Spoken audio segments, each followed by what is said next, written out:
The clerk notifies at present. We have a witness on the witness stand. Sir, you are still under oath. All right, you may proceed. Thank you, Your Honor. Mr. Utton, where we left off before lunch was that Tuesday, where you said that Tara and Uriah had ordered some Taco Bell, correct? Yes, ma'am. Okay. And about how long were you and Tammy sitting on the front porch that night? Oh, these are a good hour and a half. 1 second, just making sure that flips off. Okay.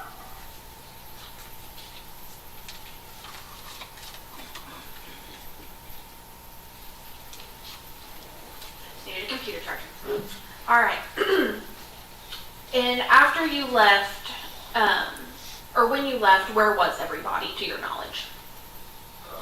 Tara and Uriah was in the side still, and Tammy was on the front porch fixing to head in. Okay. And where did you go? I went back to my house then, because I had run to the store and picked up some groceries, but nothing was needed to be in the refrigerator, so I had time to sit out there and talk for a while. And once you got home, did you and Tammy talk at all that night? Just for a little bit, we text back and forth. And on a typical day, how much contact did you and Tammy normally have? We text quite a bit. And is that every day kind of? Yes, ma'am. So when you were texting with Tammy Tuesday night, how did everything seem? Everything was okay. She took and told me that, had texted me that Tara still had clothes in the washing machine and hadn't gotten ready for school, so. So was it more kind of just more normal conversation? Yes, ma'am, just a normal conversation. And in the mornings, how do you and Tammy normally start a conversation? Who texts first, or how does that go? Whichever one of us woke up first in the morning, we'd always text and say, "Good morning, how you doing?" So. And did you text with Tammy Wednesday morning?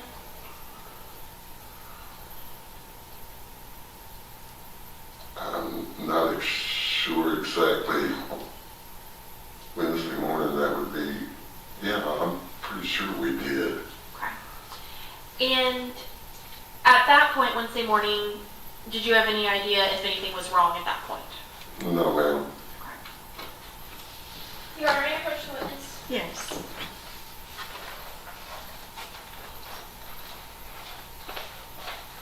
All right, Mr. Utton, I'm showing you what's been marked. That states 493. Without telling me what it is, will you let me know if you recognize this? Yes. Is this a true and accurate depiction of what it's depicting? Yes, ma'am.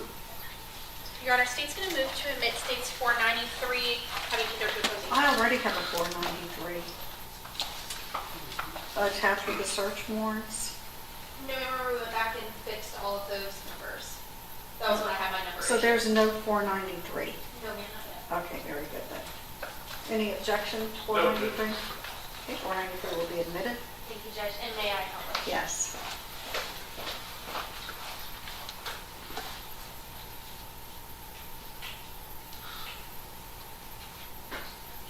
Mr. Utton, Yes, ma'am.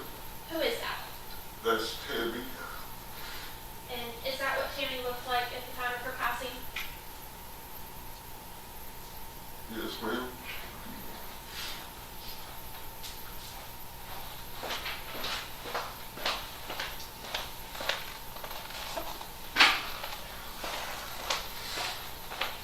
Now, did you keep all the messages between you and Tammy? Yes, ma'am. And at some point, did you turn those over to the police? Yes, ma'am, I did. Your Honor, may I approach the witness again? Yes.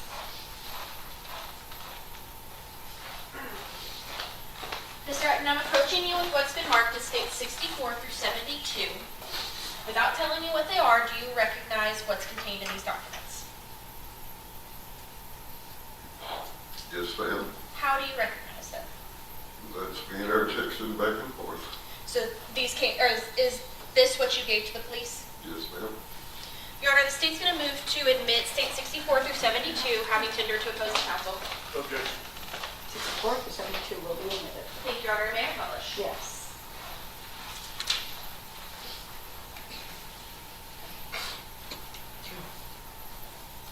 All right. I'm actually going to start and go backwards, Mr. Utton. So I'm going to start with State 65, just so you can tell me what date and time that says there at the bottom. Tuesday at 9:33 p.m. Okay. And so the messages before that, would that have also been on Tuesday? Yes, ma'am. Okay, so I'm going to go backwards and go to our first set. So were these also Tuesday evening?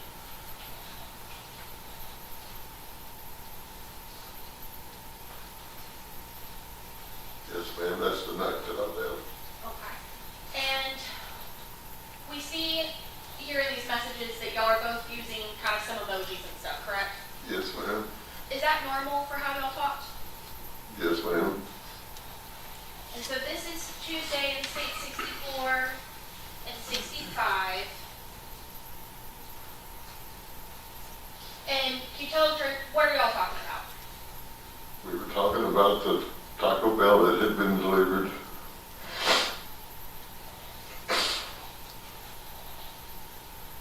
And we see it continues in State 66 and 67.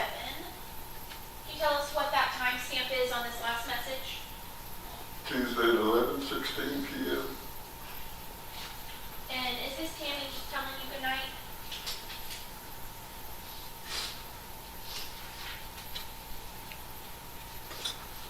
Yes, ma'am.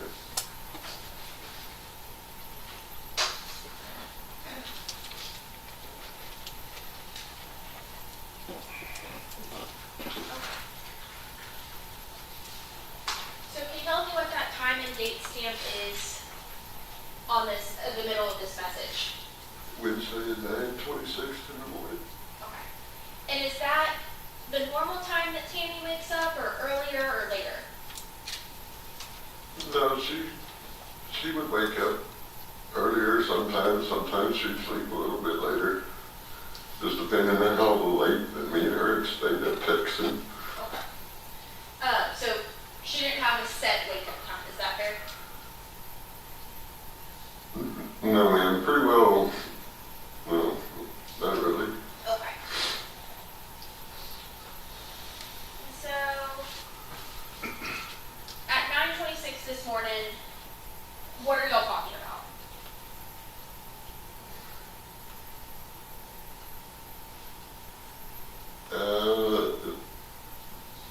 I believe that's whenever they were arguing about maybe going to school, and I said something about coming over and spanking both of them. Okay. And what's kind of the last message that you get from Tammy that morning? That everything was okay. Can you read that last message for me? The last one, Yes, sir. The last one's from Tammy. it says I'm laying in bed, Tara won't get her clothes finished. So, at about 9:30 Wednesday morning, you know that Tammy's laying in bed, correct? Yes, ma'am. Now, was there anything unusual about you and Tammy's communications on that Wednesday? No, ma'am. Just that, she was talking about getting her clothes done and everything. And everything was pretty well normal that I knew. Okay. Did y'all talk as much as y'all normally do on Wednesday?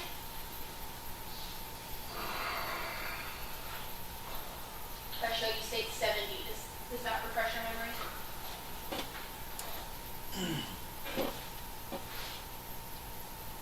Oh, yes, ma'am, because she hadn't texted back.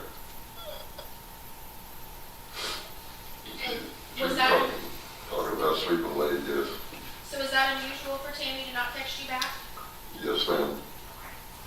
And so can you read us that timestamp at the top of this State 70? That was Wednesday at 6:16 p.m. And compared to those earlier messages that we saw, is Tammy's messages being as filled with emojis or loving commentary as they were earlier? No, ma'am. I mean, they're pretty well normal, but, I mean, it wasn't, I would say, yeah, it's pretty well normal, but we just didn't put in emojis and stuff, because I guess she was a little upset. So that's how you took it, was she was just upset? Yes, ma'am. And so this is state 71. Y'all are kind of continuing to talk that Wednesday night, correct? Yes, ma'am. So night I was going home and it was really foggy. Yes, sir. And then it states 72, which is a continuation of that last picture. Does Tammy ever answer you again? No, ma'am. And what is that timestamp in the middle before well good night? Thursday at 8:58. The one right above. Oh, I'm sorry. That was Wednesday at 10:38 p.m. Was it normal for Tammy to just never reply like this? No, ma'am. Was it normal for her to not tell you good night? No, ma'am. And then we don't see any messages until you said 8:58 p.m. on Thursday. Is that correct? Yes, ma'am. So did you hear from Tammy at all on Thursday? No, ma'am. So we noticed that the messages are a different color at the bottom of state 72 than they are at the top. Why is that? Can you explain that to the jury? The only thing I can figure out is they was not delivered or her phone was off or something. I do not know why they're different. Okay. So they're not going through correctly? I don't believe so, ma'am. And can you read those last two messages you sent Tammy to me? I asked her, did I do something wrong? I said, for some reason it's not going through. So I switched to this. And then I was teasing, I said, did you block me? That might be the reason why they changed, I don't know. What do they call it? And did you ever get an answer from Tammy to those messages? No, ma'am. So these messages got us up to about 9 o'clock on Thursday night, which would have been February 6th, 2025. What is going through your head at that point? I did not, that something was wrong. And when you started being concerned that something was wrong, what did you do? I went over to the house and the vehicle was still there in the driveway.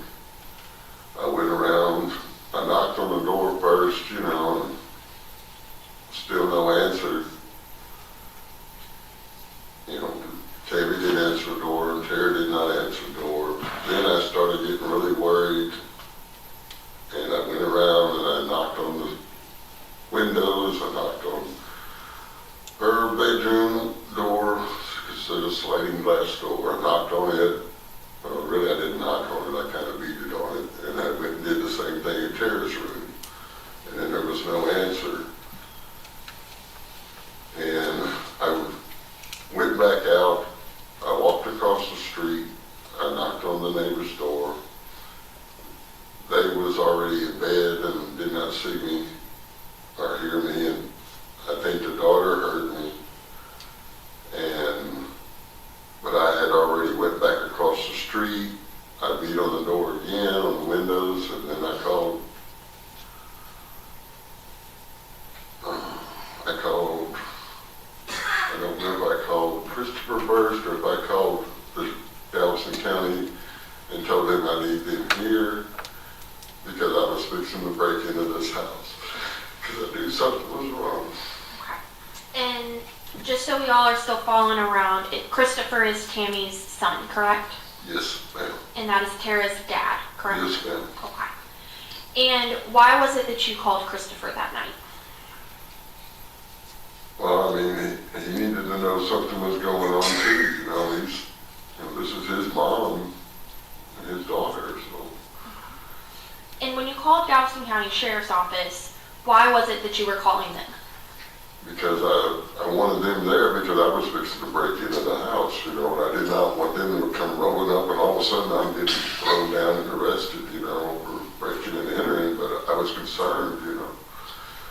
So is it fair to say you were just informing the Sheriff's Office that you were about to break in? Yes, ma'am. Okay. And after you called the Sheriff's Office, did they arrive?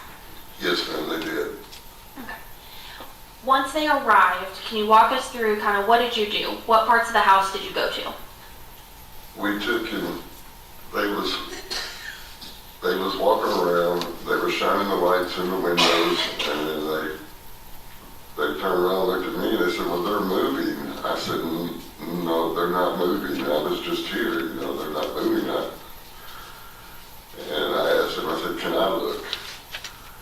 And when I looked in, I seen stuff that was thrown up against the master bath because the bathroom door was open. There was a little foam mattress that it was up against it, and I knew all that stuff was not there. So you said you could see this from the master bathroom window? Yes, ma'am. Okay. And you said it was a foam mattress that was up against it? Yes, ma'am. Okay. What other parts of the house did you look in or try to open? I tried to, I'd already put my shoulder into the front door, but that oak door I know was not going to move And because I helped install it. So and how, since you installed it, that helps too, how does that front door lock or unlock? It has a regular deadbolt on it, and it's kind of reinforced a little bit. And does it lock from the, is it like? It locks from the inside and has a key access to the outside. Okay. And so was it locked when you tried to open that front door? Yes, ma'am, it was locked. Okay. And so it could have been locked from either inside or outside, is that fair? Yes, ma'am. Okay. Do you know who all had keys to that front door? Well, Tammy and Tara, and then there was a third key, but it had been missing. Other than the front door, were there any other doors that you tried? Yes, ma'am. I went around to the back door, the sheriff that followed me then, and we tried to get it open because I broke out the little window that was in that door and reached in, but the washing machine had been turned over. It was blocking the back door. It could not be budged because it was up against the dryer too. And is that typically how that room is? No, ma'am. Is that door a door that can typically be opened and gone through? Yes, ma'am. It leads out to the backyard, to the little back patio area. So after you tried that back door and it was blocked by the washer dryer, where did you go next? I went back to the master bath and I broke out the window. And at that time, the sheriff department, they had my phone and was talking to Chris. And as soon as I broke out the window, being an old firefighter, I knew what was going on. I turned around and looked at them. I said, y'all need to be at the front door. And when you say being an old firefighter and you knew what was going on, what was it that told you what was going on? The smell that I smelled. And is it fair to say that in your previous profession, you had smelled that smell before? Yes, ma'am. And what did that smell mean to you? Somebody was dead. Did you go inside that bathroom? Yes, ma'am, I did. Can you tell me what you saw as soon as you got into the bathroom?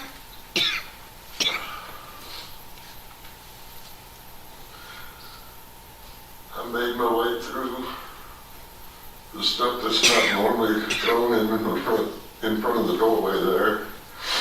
And since they had my phone and I didn't have a light, one of the sheriffs handed me their flashlight.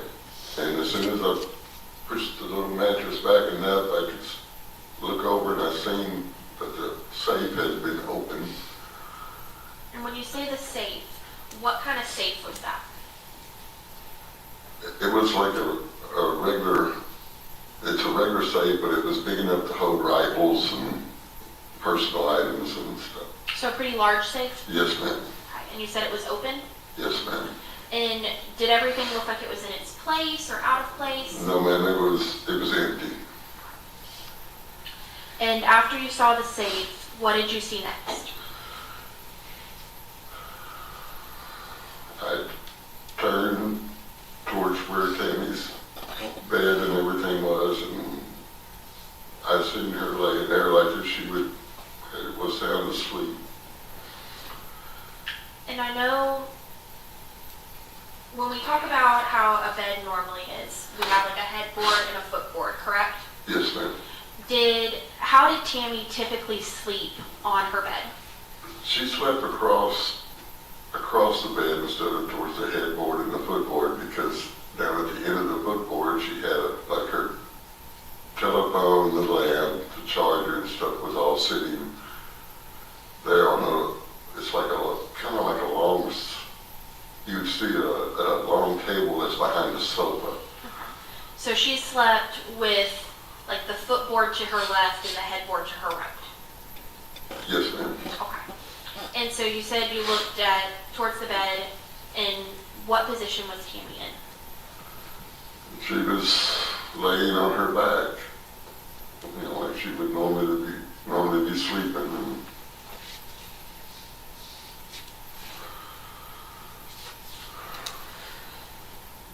And I just went ahead and started making my way through because I knew, as I looked over, I shined the light back over there, and there was a bunch of blankets that was thrown on top of her top section.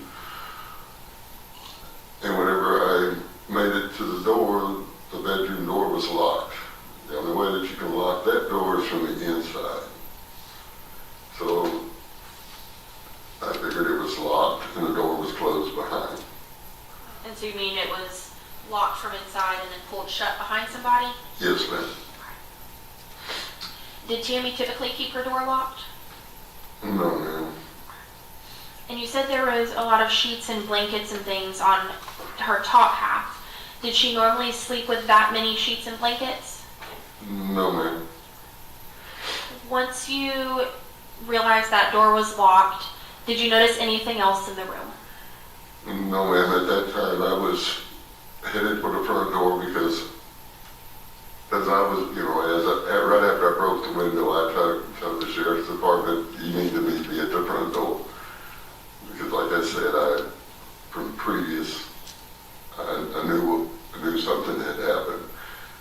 I did not even stop at Tara's room because I was afraid that she was going to be there too.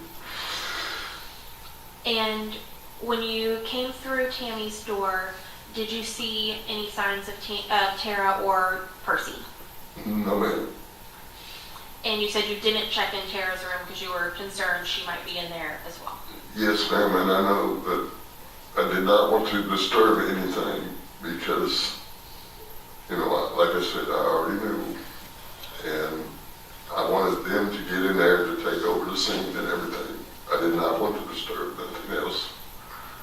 And so, did you ultimately get out the front door? Yes, ma'am. I went to the front door, I undid the deadbolt, opened it up, pushed the screen door open.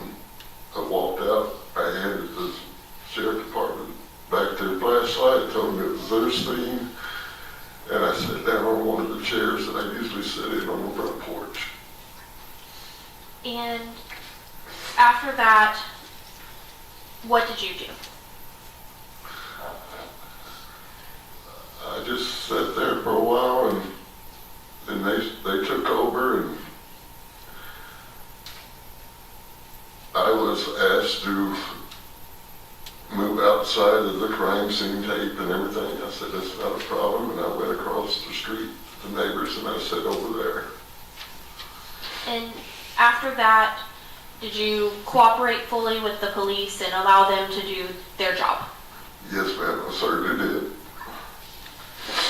At I asked them, I said, what about Tara? anybody else said. But you checked on Tara? That they had checked on Tara. Okay. And did you know if Tara was still in the house? Not until they told me. Okay. After that, did you ever hear from Tara or Percy? No, ma'am. I text Tara's phone and I don't think I ever got, no, I never get nothing back at all. And then ultimately after that, the police handled everything moving forward? Yes, ma'am. They took me over, set me down, and did a test, the GR, the test for gunpowder residue or anything on my hands, and there was none whatsoever. And then ultimately, that was all you did? You just kind of waited there the rest of the night? Yes, ma'am. I stayed there the rest of the night until everything was over, and then whenever they decided that they had everything, the house was turned back over to me. Okay. I'll pass this with Cheryl. Driving? Thank you, Judge. Sir, my name is Bill Acton. I promise you I'm not going to be mean. I just have to ask you some questions, okay? Certainly. And I represent Uriah Urick, who's sitting here to my right. Do you know why Tara was living with Tammy in the first place? You may answer. We've already gotten some information in about the relationship. So due to the fact that she was living there, I'm going to go ahead and allow this. Go right ahead. Yes, sir. Okay. Why was that? Back then, Chris was having a little bit of problems, Okay. and him and his wife, I guess, they were arguing and fighting. They had split up and everything. So, I mean, the kids,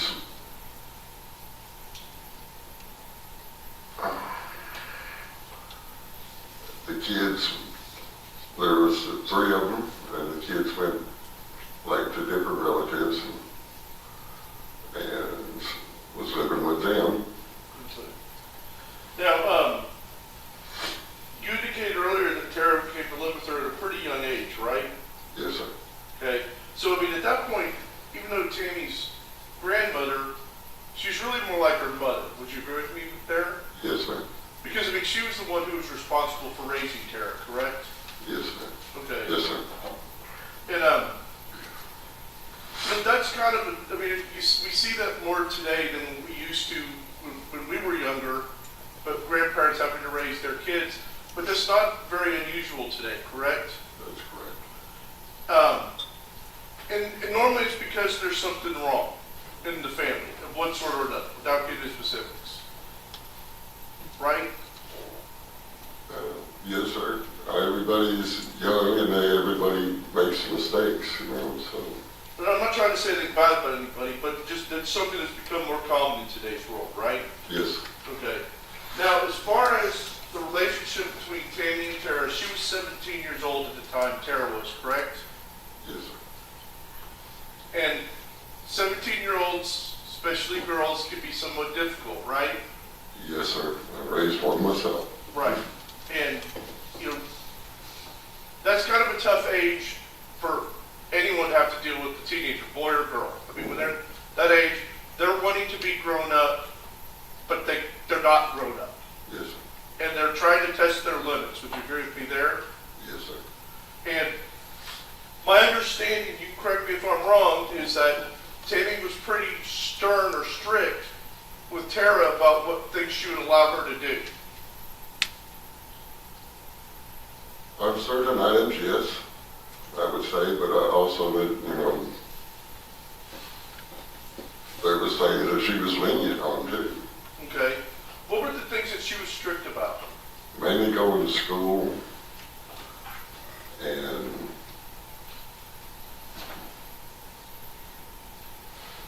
that's pretty well, mainly going to school and making sure that you left on time and all that, because like I said earlier, they had a curfew. And every once in a while I would take and say, oh, come on, they're young, and give them another hour, did you know about Uriah when you met him? I did not know nothing about Uriah. Whenever I first met him, I thought he was a great kid, and I still think he's, you know, a young, great man, you know, young man. Did you ever find out a little bit more about his background or not?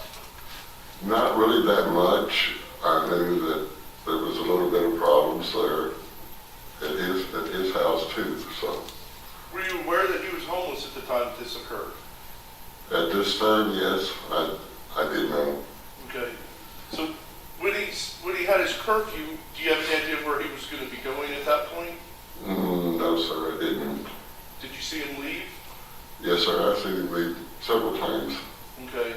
Do you know if he would come back later, or do you just not know? I do not know that. Okay.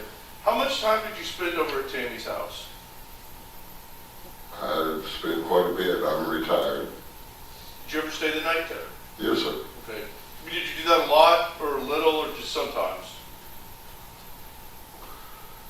At first, it was just a little bit, and then after we got romantic and everything, yes, I stayed there quite a bit.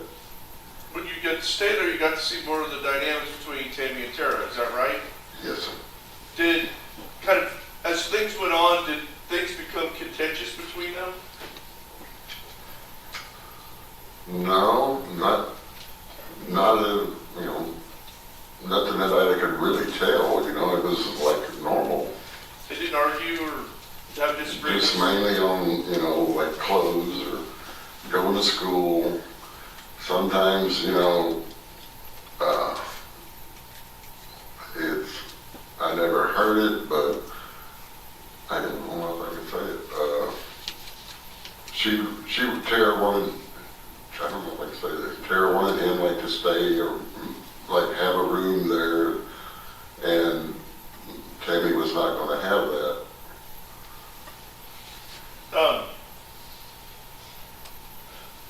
As far as, you know, the dynamics between them, I mean, if Tammy had a rule, like not having him live there, was she firm about that? Yes, sir. Okay. And she did not want Uriah to live there, correct? They were still too young, you know. But she didn't want him living there, that's correct, right? That's correct. Okay. And that's understandable. I'm not trying to badmouth her, I don't mean it like that. But that was something that made Tammy upset, right? Not Tammy, Tara, sorry, Tara. Well, yes, I would say it probably made Tara upset, yes. Because Tara was 17 and thought she was in love, so she wanted to spend time with Uriah, correct? Yes, sir. I mean, that's normal for a 17. That's normal for a 17-year-old, yes. So she would get angry at Tammy for not letting him stay there, is that correct? I imagine so. Did you ever see that? No, sir, I never really did see them argue or fight, you know, just, you know, little things, you know, like, you know, are you know, clothes done, rooms cleaned up, you know. Okay. Well, now, as far as Uriah goes, were there any problems between Uriah and Tammy? At one time, he raised his voice once, and I said, that's not going to happen again. That's not going to happen. And we had talked, and, you know, so. Was there ever a problem with that again? No, sir. Not that I know of. Would it surprise you if Tammy had told people that she felt like her grandmother abused her? Yeah. So you never saw any signs that indicate that she abused her? No, sir. Okay. If anything, she was giving her and trying to help her get everything that she wanted, you know. Now, we talked about the safe being open. Was it a safe that you had to have a key to open, or was it a safe that you had a combination to open? A combination for sure. Okay. Do you have any idea whether Tammy had ever shared that combination with either Tara or Uriah? No, sir, I don't. You don't know? I don't know. So they might have had it, they might not have. Correct? Correct. Okay. Now, as far as the guns go, her first husband was a gun dealer, correct? Yes, sir. And so he had a lot of, Her only husband, yes. but he had a lot of guns. Yes,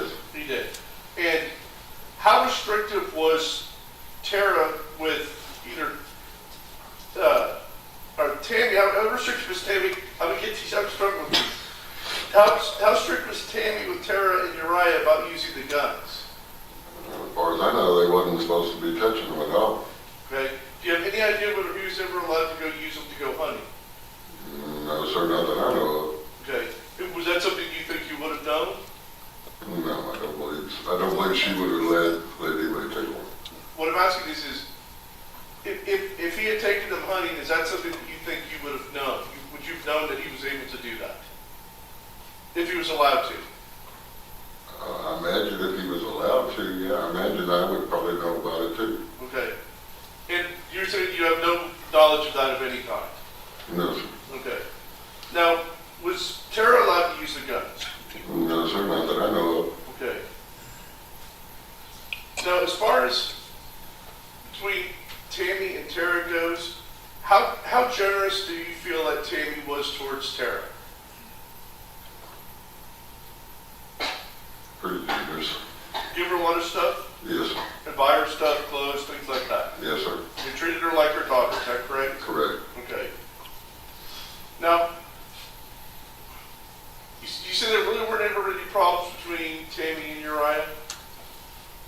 Not that I know of. Just the one time, he was a little upset and the voice got raised, and I said that will not happen no more. Did you know a person named Travis Hodges? No, sir, I don't recognize that name. You never met him? I don't believe so. Okay. Now, in talking about Tammy, did Tammy have a prescription for hydrocodone or painkillers?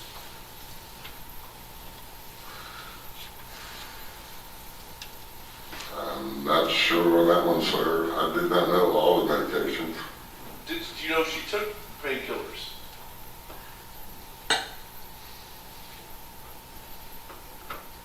I think so. Matter of fact, I think she did have one for, I'm trying to remember what it was for. She had had surgery a long time ago.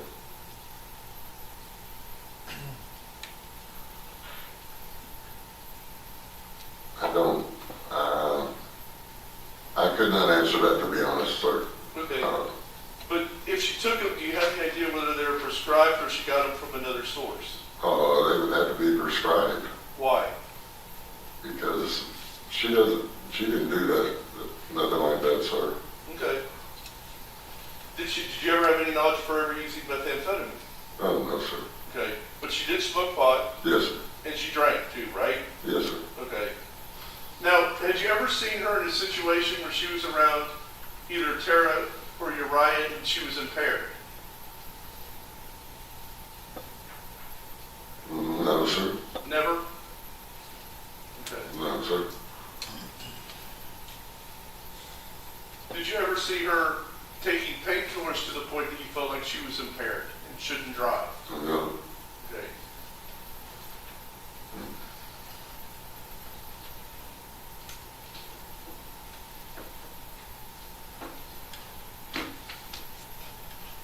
And when you indicated that your first impression of Uriah was that he was a good kid,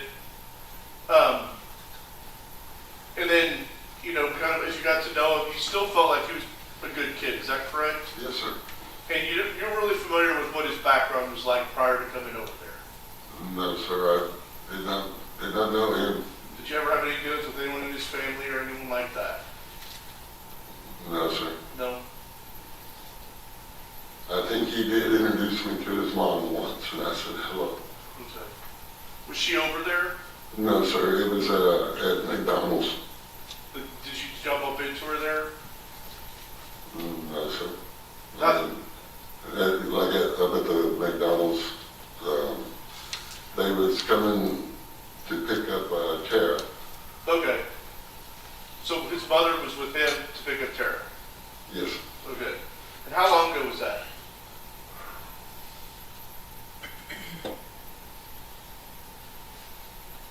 I would say back at the first of the year. Okay.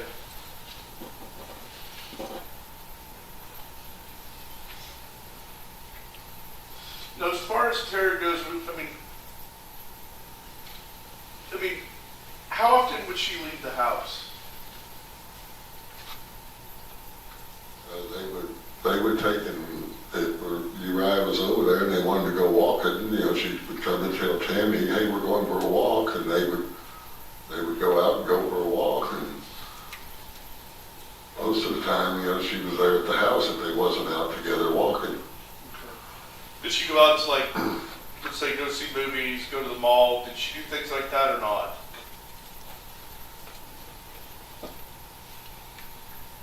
No, I don't really think that she went out that much, Would you consider her like a homebody? Yeah, she was, I guess, kind of like Tammy, being a homebody. Now, as far as Tara goes, she was 17 years old. Did she have a driver's license? No, sir, not yet. She did not know how to drive. That's what I was going to ask. So she had no knowledge of how to drive? No, sir. That was going to be my next thing. I was going to teach her.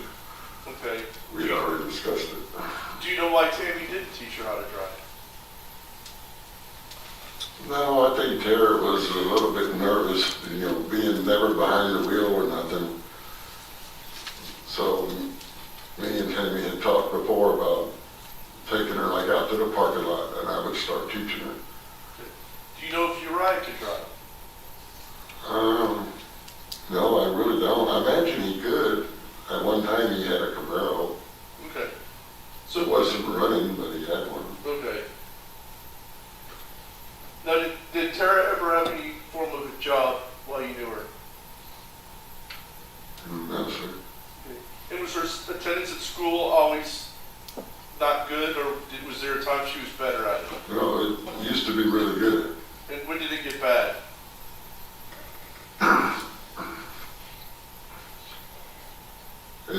I would say it was probably really about a month before all this happened.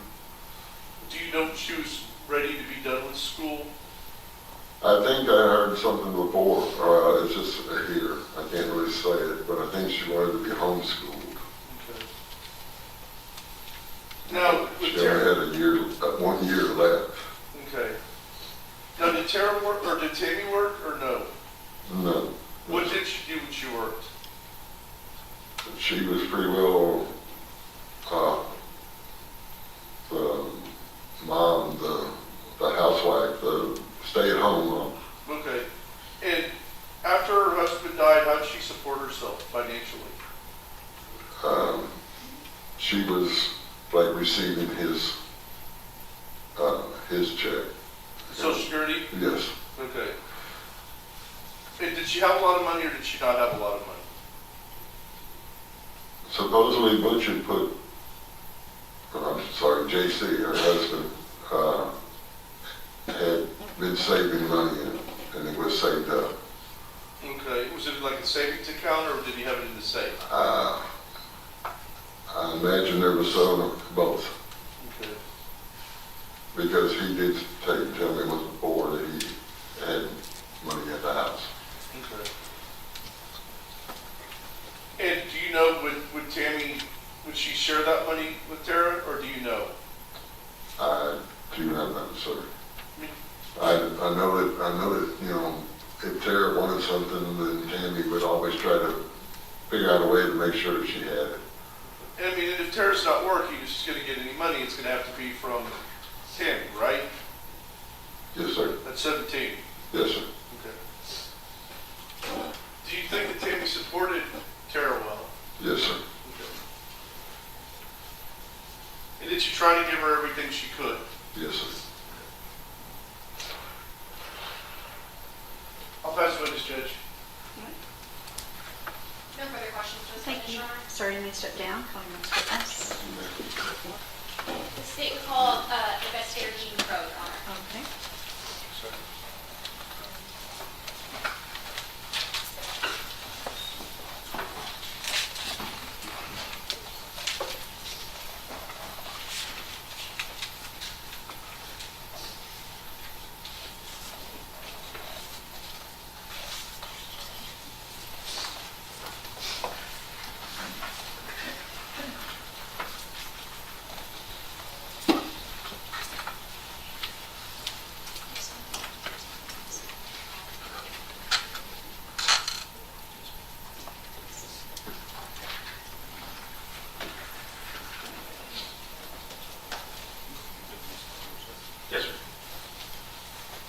You may proceed. Thank you, Your Honor. Sir, will you please state and spell your name for the record? Yes, ma'am. Larry, L-A-R-R-Y, Eugene, E-U-G-E-N-E, Crowe, W. Jr. And what is your official title at work? Investigator. And how are you currently employed? I'm currently employed at the Galveston County Sheriff's Office. And I'm going to ask to slow down just a little bit just for a court reporter. Yes, ma'am. How long, or I guess let me ask it this way, are you currently a peace officer? I've been a police officer 36 years. And in order to become a police officer, what sort of training or education are you required to have?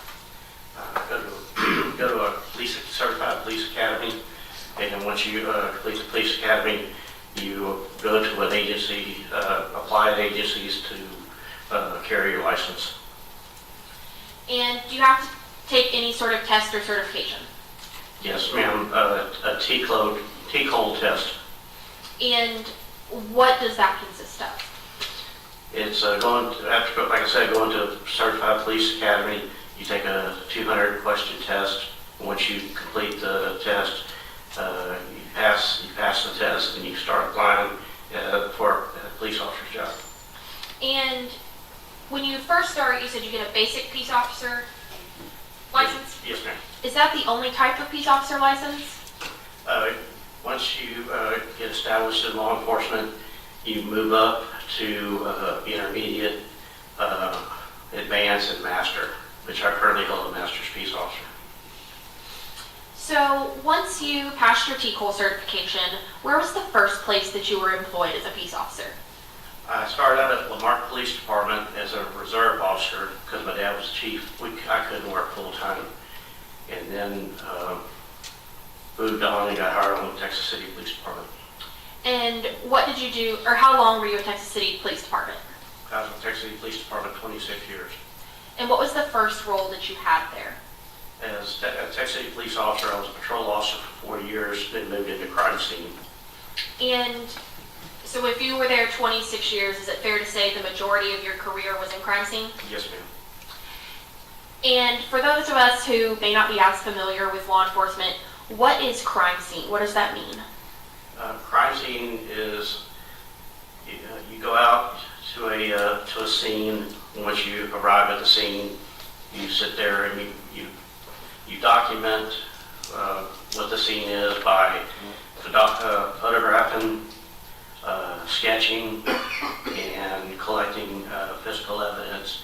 And once you collect the evidence, you're responsible for the chain of custody of it. And do you have any sort of specialized training in order to go into crime scene? Yes, ma'am. I have intermediate and advanced crime scene. I also have blood stain level 1, sheeting reconstruction level 1.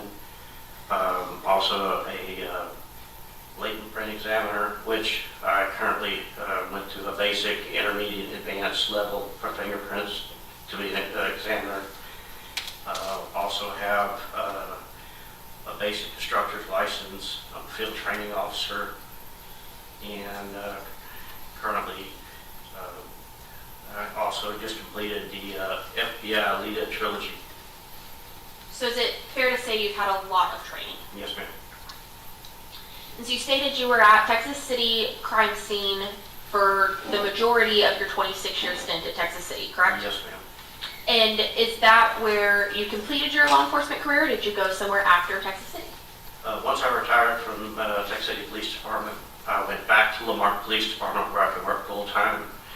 I did 4 years at Lamarck Police Department. I worked patrol for 2 weeks and then was assigned to the crime scene unit. And then after those 4 years, did you go anywhere else? Yes, ma'am.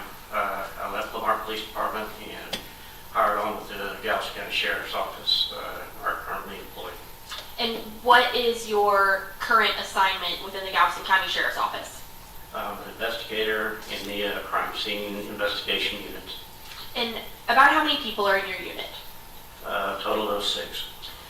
What is kind of a daily life for you as an investigator in the crime scene unit? Just depending on how how the day goes. If a call drops, then whoever's next up will take that call, where it's a burglary call, auto pedestrian call, or a homicide call. When you get assigned to go to a call, do you handle it as one investigator does everything, or do y'all have more of a team approach? When it's a major scene, it's a team approach. I want to, before we get into the events that brought us here today, I want to talk a little bit about how you approach a crime scene as an investigator, okay? Yes, ma'am. Is there a standard way that you have to approach all crime scenes, or is it different depending on what it is? It's depending on what type of crime scene it is. When you arrive to a crime scene, what's the first thing that you do as a crime scene investigator? As a crime scene investigator, the first thing I do is I go to the primary officer that's working the call. I get that officer, for him or her, to brief me on what they have, what they learned on the investigation. So then I can go ahead and do a walk through the crime scene to figure out what equipment I got to start pulling from my unit to start working the scene. Once you do that, how do you start documenting a scene? Is there a certain way that you approach that? Yes, ma'am. What I usually do is, once I get all my information, I get my camera. After my walkthrough, I get my camera and I start doing my photos, starting from exterior and working myself into the interior of the crime scene. And when you're taking these photos, are you taking a few photos or many photos? Many photos now. Why is it that you are taking many photos? You can never take enough photos, especially now with the digital cameras. You never have enough pictures. After you do that initial documentation of photos, what is the typical next step that you would do? Once I complete the photos, I'm looking for the evidence that's important to the case. And once I find that evidence, I start placing what they call evidence markers, their numbers, and start placing them on the pieces of evidence that I'm going to collect. And what do those markers look like? They're just yellow tints with numbers on them. And do those numbers correspond to anything in your documentation, or what do those numbers represent? They represent the items that I'm going to collect, and the item that I'm going to collect has that particular number assigned to it. So once you've tinted everything, what is the next thing that you do? I retake my photos with the tints in them, and once I complete that, then I do a rough sketch of the scene and do measurements of the scene. But now we have a system called Faro, which is a 3D scanner, and we'll set that Faro up, and once we set the Faro up, if I set it in this room, it'll do a complete 360 and completely do a diagram of this room and get all the measurements. And then after you've completed those second round of photos and then either a sketch or a Faro scan, what is the next thing that comes in the crime scene investigation? I start collecting my evidence, and I'll either place it in a 6x9 envelope, 9x12 envelope, or a brown paper bag. Is there a standard way to approach collecting evidence, or is there a strategy? How does collecting an item work? How does it look? First of all, before you start collecting, you obviously have gloves on, and you once you got everything documented, you just pick the item up, put it in the whatever item you're going to package it in. You seal it and either put evidence tape on it or just use the tape that's on the envelope until you get it to the office. And do you make any sort of markings on those packages? Yes, ma'am, I do. What do you put on there? I do the date, the time, and the location that I picked the evidence up and what the evidence is. Now, once you've collected all the evidence on the scene, what happens to that evidence? It's later transported transported to our processing lab where it is vouchered in our computer. And once it's vouchered, it's turned in to the evidence text, which at that time we will meet with the detective working that scene, the lead detective, and figure out what items, if there's any items, to be sent to the lab for testing. When you say sent to the lab for testing, what lab do you send things to? We send our items to the Houston DPS lab, Department of Public Safety, or Austin Department of Public Safety. And when you say sending things to the lab for testing, what sort of testing do you send items for? It's either going to be for DNA purposes, to analyze it, if there's blood on the evidence. We can send it to Austin for fingerprints, if we get them to fingerprint it. But we usually do it ourselves. But that's what we can utilize labs for. Do they also do things like biology and firearms and things like that? Yes, ma'am. Is it fair to say the crime lab tests a lot of things? Yes, ma'am. And you said you meet with the detectives to determine what things get sent to DPS, is that correct? Yes, ma'am. So, how, is it ultimately the detective's decision, or is it a group effort to decide what things get tested?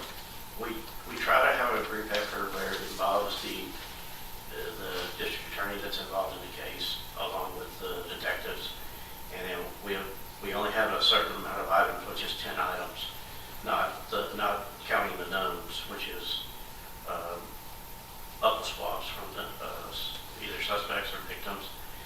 And we send those particular items to the lab.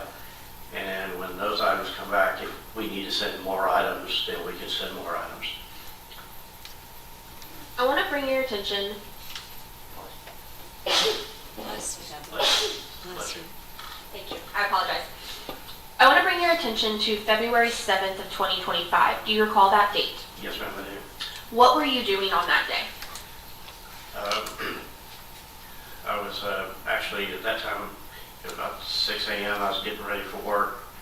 I get a call from my sergeant advising me to respond to, I believe it's 4723 15th Street in Bay Cliff. And it may sound silly, but can you tell me what county and state that's in? It's Galveston County in Texas. And so did you respond to that location? Yes, ma'am, I did. When you arrived there, what type of location was that? If I remember correctly, it was a residential area, residence. Once I arrived on the scene, the investigators were already there prior to my arrival. The investigator, Rachel Martin, was already on scene, so she was the lead investigator at that scene, and she at that time assigned us different tasks. And that was going to be my next question. So when somebody is the lead investigator, what is their role and how is it different from the rest of the investigators? The lead investigator is the one that takes the case, and they look, like I said, they're the ones that give the assignments out of what necessarily needs to be done to get that case worked properly. And you said that Investigator Martin was the lead and she gave out assignments, correct? Yes, ma'am. What assignments, if any, were you given? I was given the first assignment was the Pharaoh 3D scan assignment. And did you complete that Pharaoh 3D scan? Yes, ma'am, I did. Okay. What was your next assignment? My next assignment was to go into the living room and collect some items that were already marked with evidence markers and get them collected. And did you take any photos? I did later in my next assignment. Okay, and I apologize, I didn't mean to get ahead of you. No. So, you collected the evidence. Yes, ma'am. What evidence did you collect? It was going to be some cards, like credit cards, some papers, there was a purse with red droplets, which appeared to be blood. And there was a couch, and behind the couch was a wallet and a small, clear baggie with a green leafy substance, which appeared to be marijuana. One second.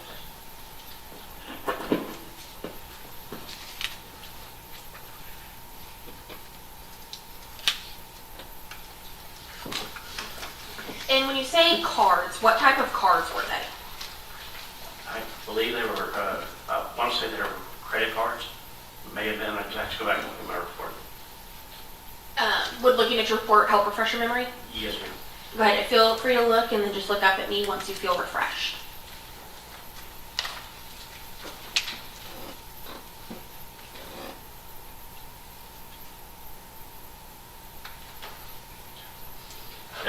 All I had was a set of cards. I didn't have which ones they were. Okay, no problem. And then the next item, or one of the other items you said was a purse, correct? Yes, ma'am. What did that purse look like? It was a white purse it also had some red droplets, which appeared to be blood. And then there was a couch, and right behind that couch was a blue wallet and a clear plastic bag, which appeared to be marijuana, gray leafy substance. And then the last thing I collected was a loaded magazine that was between a bedroom and a kitchen. Now, when we're standing in the living room, what is the status of the living room? What does it look like? It was it looked like it was kind of ransacked. It was unkept. Was there anything else in the floor or left around that seemed out of place? Not that I can recall, ma'am. And then after you go through the living room, what is the next thing that you do? My next item was a bedroom which faced the northeast direction of the residence, and it belonged to a Tammy King. I was advised to photograph and document that room, which at that point, as I started photographing, I observed there was a pillow, there was a desk. Under the desk, there was a pillow with red droplets, which appeared to be blood. There was also a cell phone that was sitting on a chair next to the desk. So I noticed that, and once I noticed that, I put my evidence markers down on that, and then photographed that, and then collected those items. And did you also, or I guess after that, what did you do? While I was still trying to complete that task, my sergeant came in and pulled me to go outside to the backyard. There was a chair that was at the fence area, and near that fence area on the cushion of the couch there appeared to be a foot impression. So he wanted me to photograph that and document that.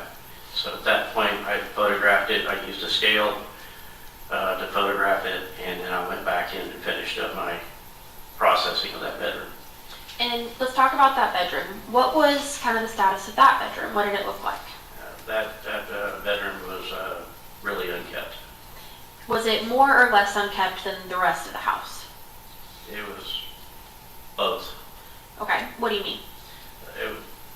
It seemed like, well, that room was really unkept. The living room was just, like stuff was just moved around.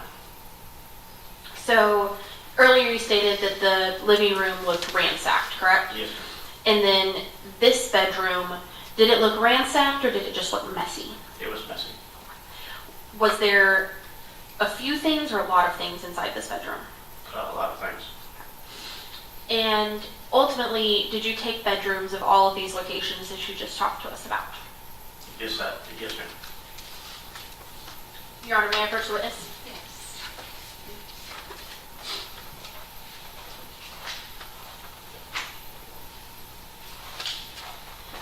Investigator Crowe, I'm approaching you with what's been marked as dates 73 through 89. Will you take a look at these documents and without telling me what they are, let me know if you recognize them? Yes, ma'am.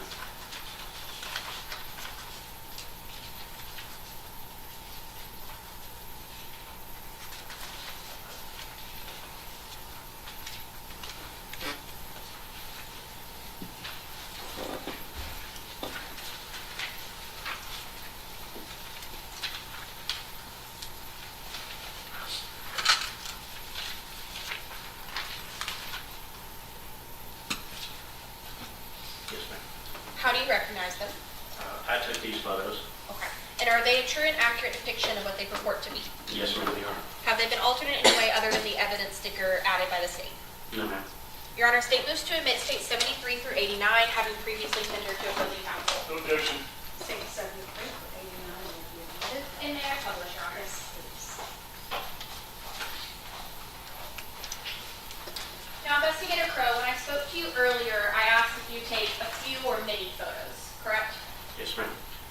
Now, 73 through 89, is this all the photos you took or just some of them? Just some of them, ma'am. But do they give a fair and accurate depiction of the overall scene that you saw? Yes, ma'am.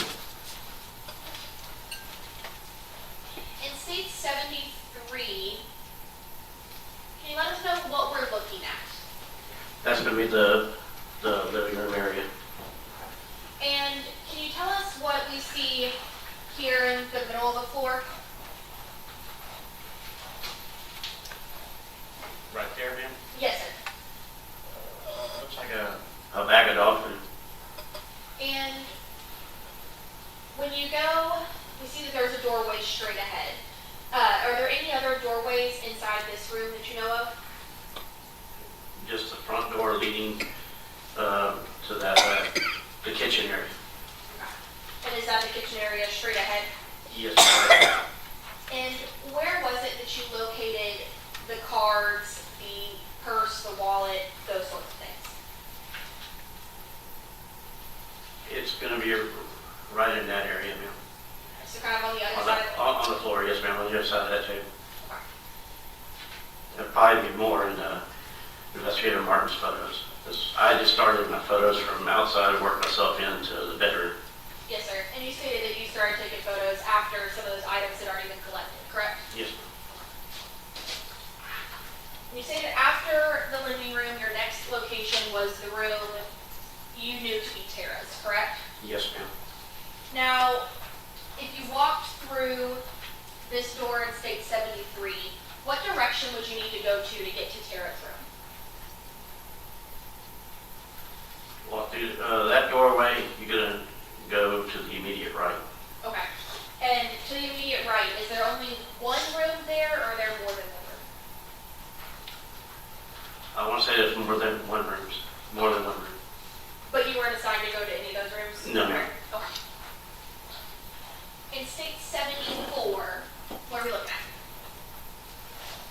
at? It looks like it's going to be the entrance into the bedroom, Tara's bedroom. And here it looks like we get a little closer in state 75. Is this what you meant by you kind of worked your way in? Yes, ma'am. I got a full view of the door, then I started working myself inside. Yes, ma'am.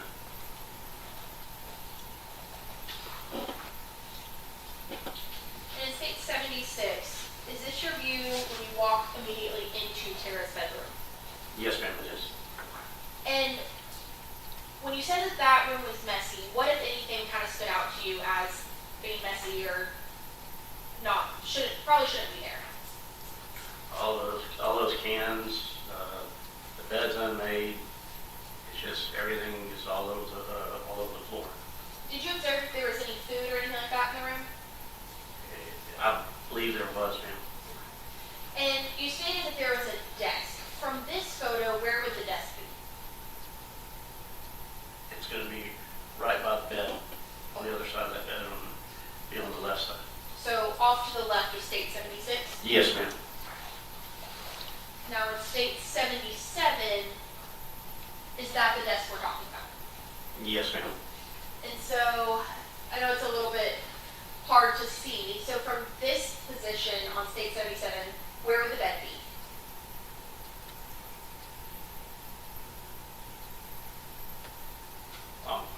I'm sorry, that's going to be the dresser area. The bed's in front of that. Okay. Is that again in state 78? It's just another picture of that dresser. Okay, so this is across from the bed, correct? Yes, ma'am. Okay.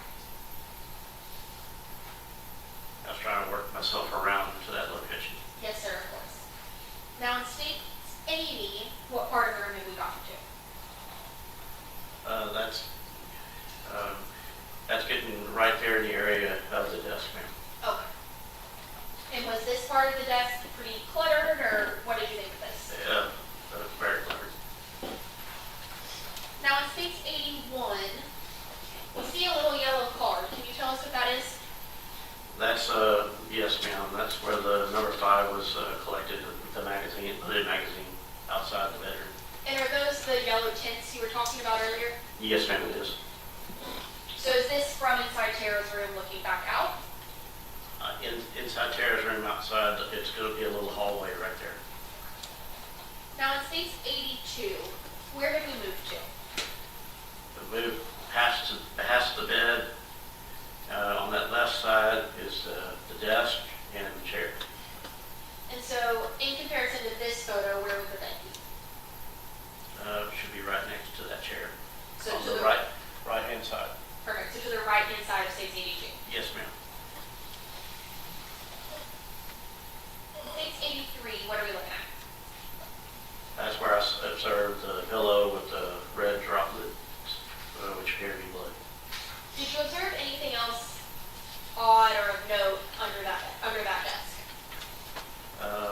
Individual bottles like that. Could you tell what it was or what it looked like? It is a yellowish liquid. And is that what we're looking at, States 85? Yes ma'am, it's just more. And from your training and experience, did you have an idea of what was in these bottles? We were later told it was urine. And does that look consistent to what you know would be urine? Yes ma'am. And in States 86, is it showing us just a little bit of how messy things are? We see some food in the top right corner. Yes ma'am.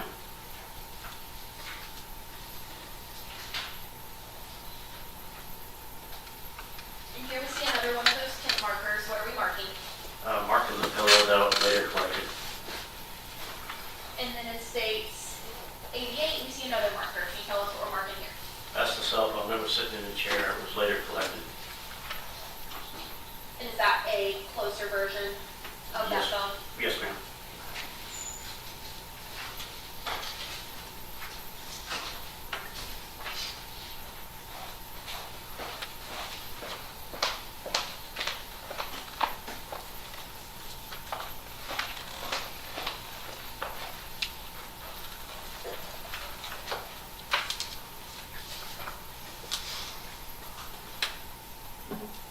So after you took those photos and collected the items, what all items did you collect inside Tara's room? It was going to be a total of 4 pillows and a cell phone.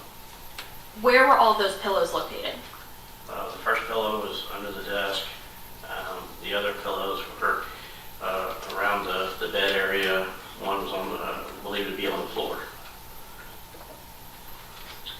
What was the next step that you did? We talked about item number 5, that was outside in the hallway, correct? Yes, ma'am. That was picked up included with the items in the living room. Okay. And what was item number 5? Item 5 was a loaded magazine. After you documented with photos and collected those items, what was the next thing that you did? My next assignment, there was some bed sheets that were collected that the victim was lying on. I was advised to take those to the Galveston County Medical Examiner's office so they could put them in their drying cabinet. Why do you put things in a drying cabinet? It's to preserve them, and also you can't if it's something wet, either with blood or any kind of liquids, to keep it from mildewing, you want to have it dry in a filtered cabinet. And the sheets that you took, why did they need to be dried? Because they were, I didn't get to examine the sheets. I was just advised to take them because apparently they did have liquid on them.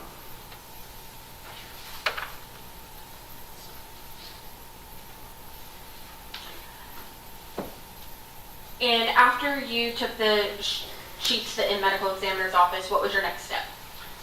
Returned back to the scene where I followed all the evidence was put in our command post trailer, and part of our chain of custody is to stay with the evidence. So while the evidence was being transported to our processing lab. I followed the trailer, and once we arrived at the sheriff's office, myself and another investigator unloaded that trailer and secured everything in the processing lab.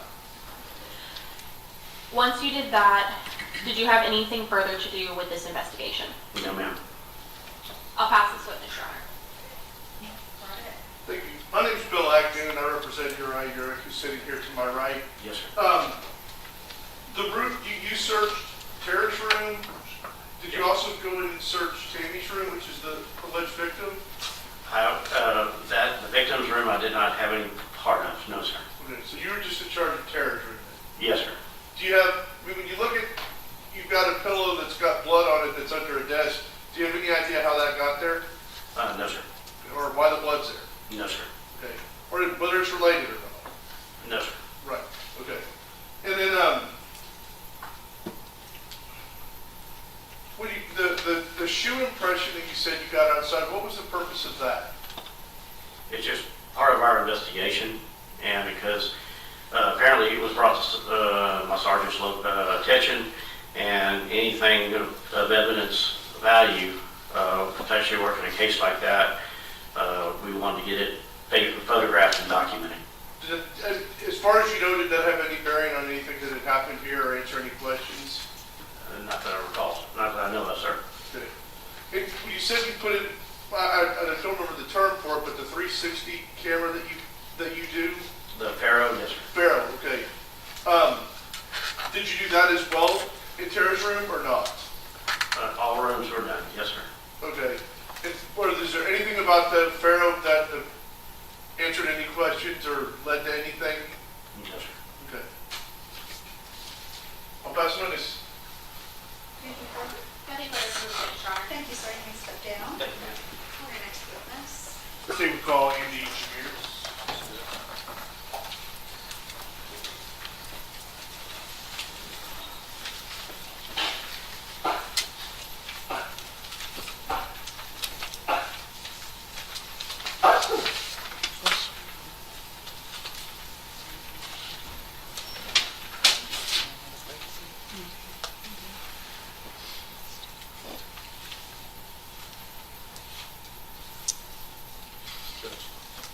Okay. You need a quick bathroom break? Maybe even a coffee break. Join some coffee and anyone can help you out. Okay, very good. Right then, jury's going to take a quick break. If you wouldn't mind waiting there. Go right ahead. All rise for the jury.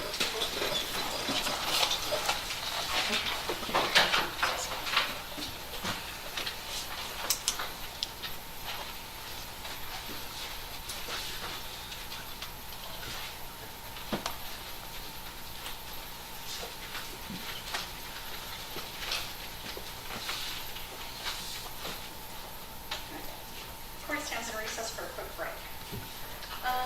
Lawyers, does anyone need coffee?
it's definitely seen more of a Channel 1.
Angela Chaviers, Angela, V as in Victor, IERS.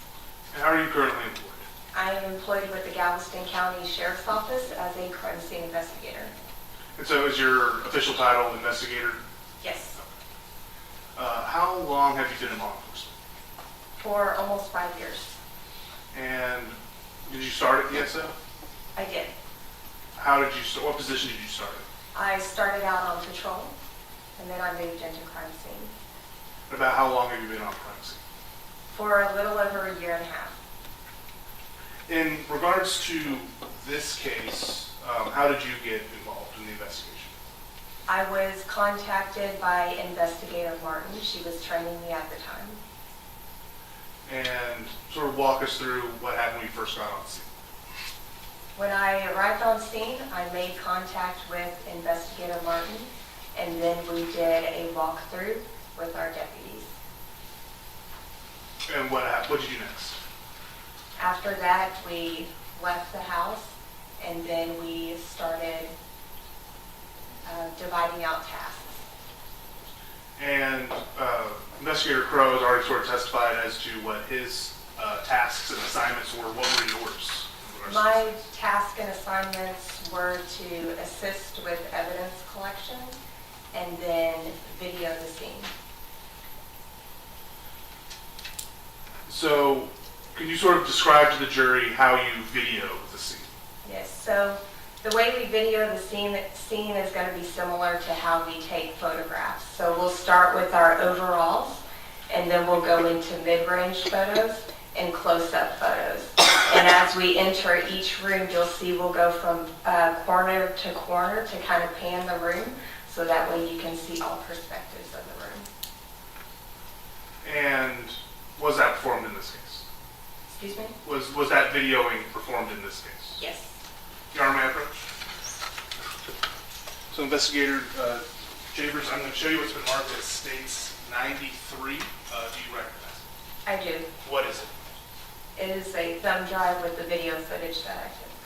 And have you reviewed that? I have. Do the videos appear to have been tampered or altered with in any way? They do not. And do they fairly and accurately capture the events and the scenes as they were at the time of the report? Yes. Your Honor, this time state would move to admit States 93. No objection.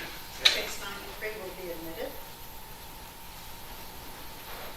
May I publish? Yes.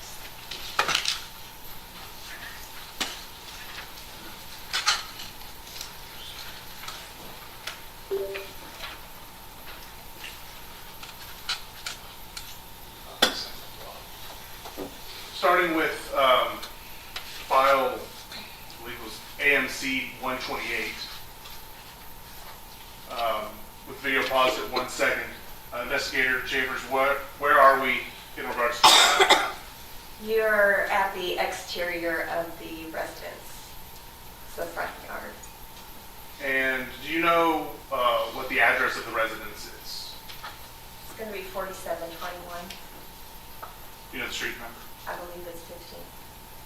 And do you know what county and state the house is located? It's in Galveston County, in Texas. Thank you. So, Investigator Chaviers, are these videos silent? They are. There's no audio. So, as we go through it and play the videos, I'll just be asking you various questions, and if you see anything that you think merits explanation, feel free to point that out. Okay. Yes, sir. And so we're zooming in here at the front of the house. Why are we doing that? To show the address, which is 4723. And then what are you doing at this point? I am walking up the sidewalk to enter the residence.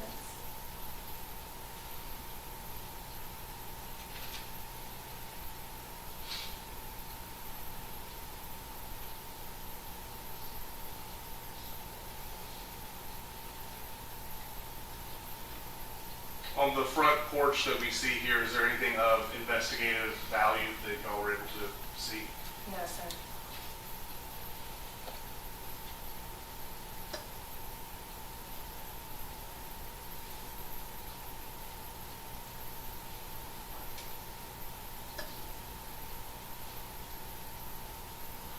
see zooming in on the screen door here, why are you doing that?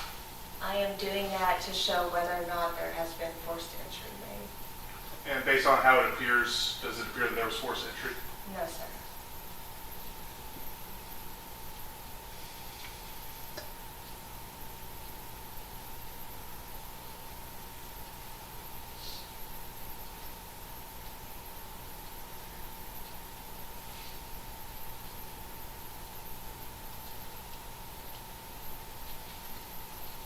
And is this the front door to the house? Yes.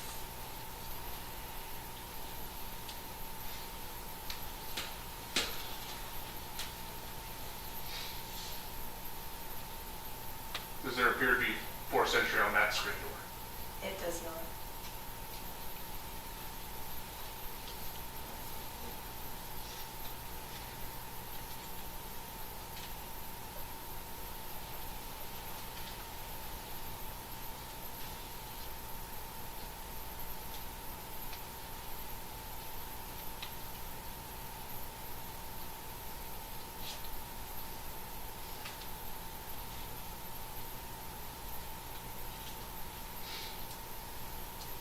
Based on this wooden front door, does there appear to be any forced entry there? No, sir.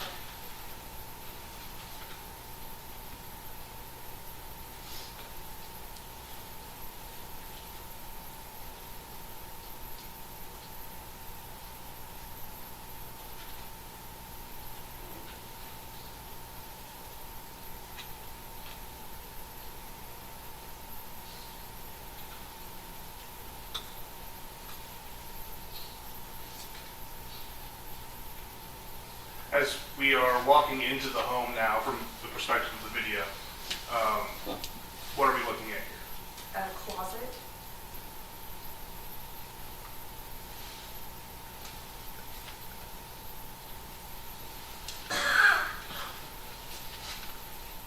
And so, for the purpose of the record, AMC 0128 just ended. We'll now be playing AMC 0129. Does there appear to be anything important of note in the closet? No, sir. Now, as we kind of move into the house, I kind of want to discuss the process of taking these recordings. Are they all continuous and get broken up into separate files, or are you pausing the video and then restarting it manually from your camera? They get broken up into separate files. There is one portion where the battery does die, so I have to switch it out. Okay. And would you be able to point that out when we reach it? Yes. So, well, what are we looking at now? We are looking at what appears to be the living room. And on the couch, what do there appear to be? Rifles.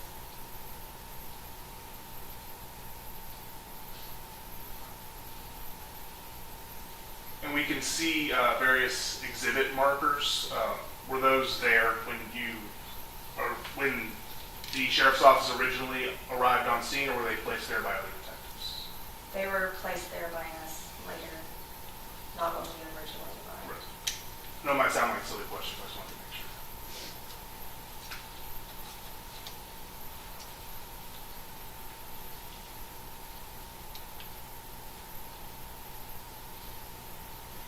We do see what appeared to be was it a bag of dog food? Yes, it appeared to be a bag of dog food. Is it closed? Has it spilled? Like, what's the status of it? It appears to be open.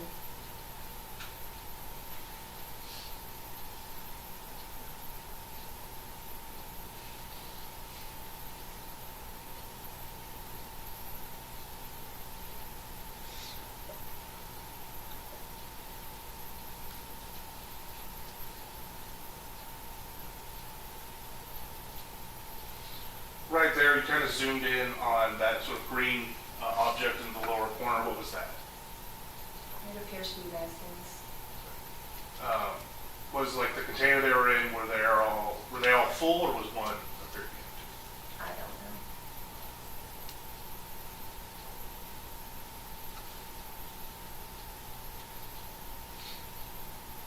And not the magazines themselves, but like the actual physical pockets.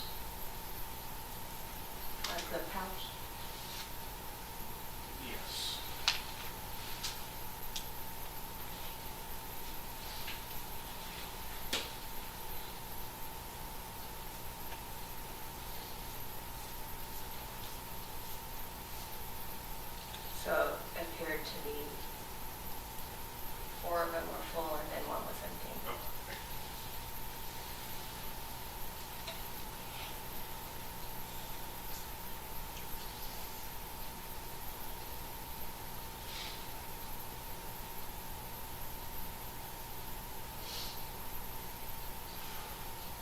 Do you know if these firearms were found on the couch like this, or were they placed there by investigators?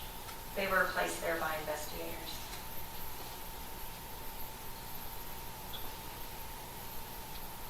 Do you know where they were originally found?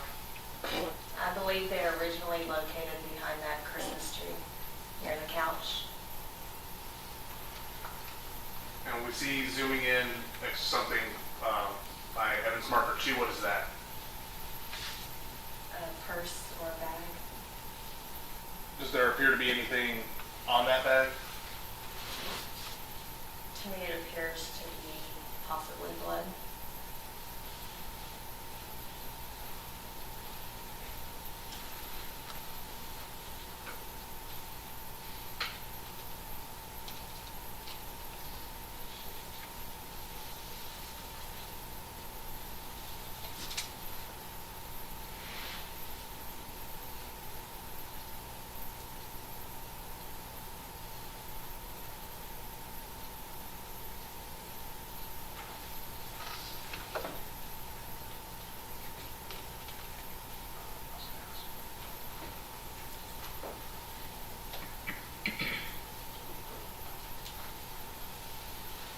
Okay, and for the record, we've played all of AMC 129. We'll move on to AMC 0130.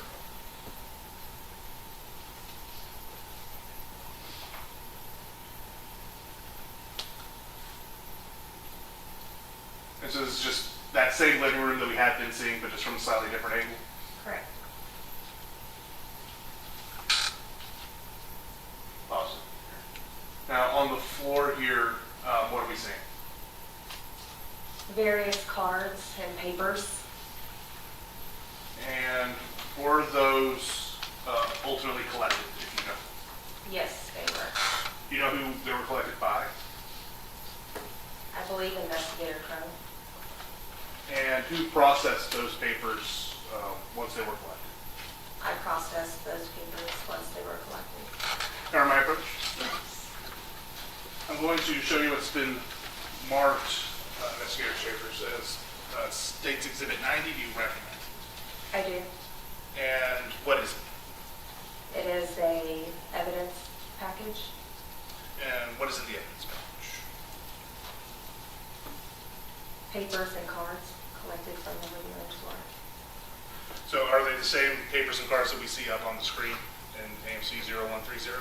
Yes. Can you open this package, please?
I want to talk a little bit about this outside packaging before we dive into those.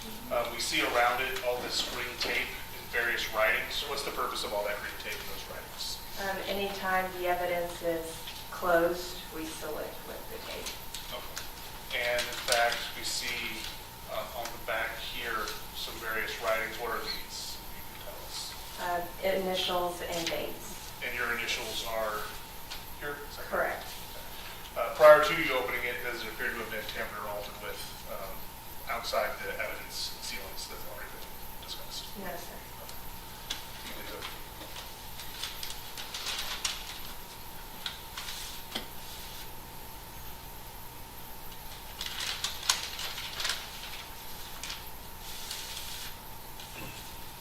So what,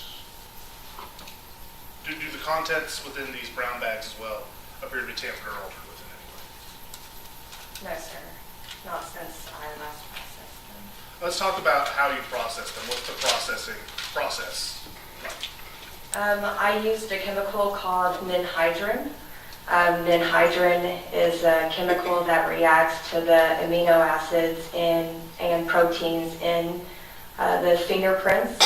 So what I did is I sprayed these items with the ninhydrin, and then I heated them, and as a positive reaction, the fingerprint will turn a purple color. And so after you did that processing of them, they don't appear to have been tampered or altered with. They do not.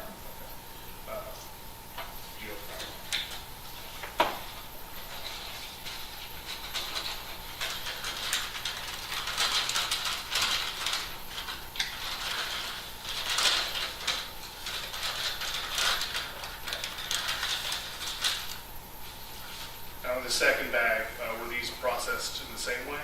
They were not, no.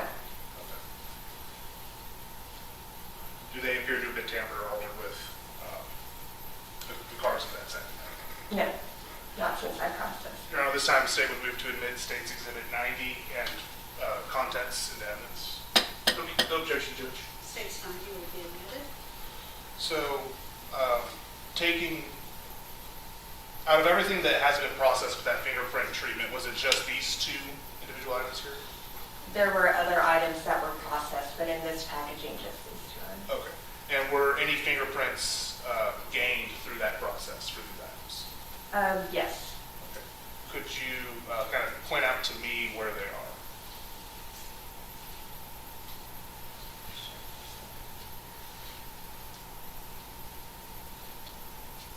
it's going to be near this Wells Fargo. Okay.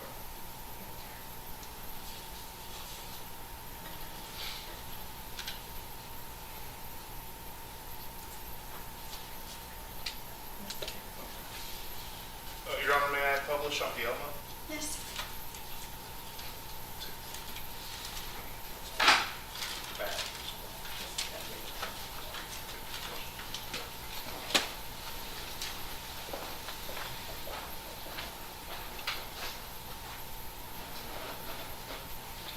So showing you first this item that was taken out of State's 90, it appears to be, well, what do you think? How would you describe it? What is it? The fingerprint? No, just the item itself. A bank envelope. Okay. And is there a fingerprint that was detected on this banking envelope? There was what appeared to be a partial print, possibly a fingerprint near the Wells Fargo stamp in the corner. Okay. There should be a laser pointer up by you. Could you use that to indicate where on the banking envelope that fingerprint is?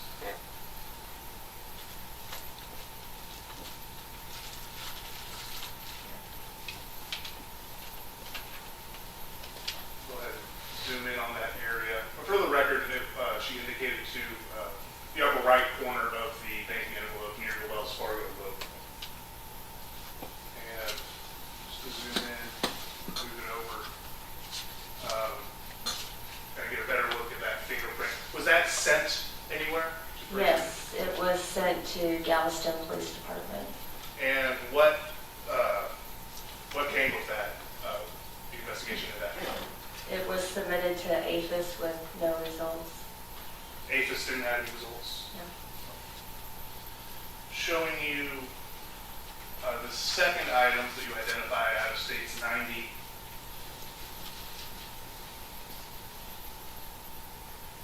Here. Does there appear to be a fingerprint on this item?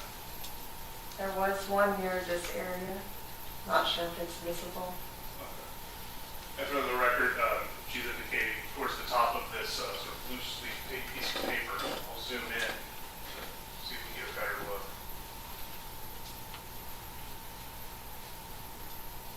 Is that what you're referring to?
resuming the video, AMC 0130 at the 19-second mark. So Investigator Chaviers, these are the items that we had just discussed. Yes.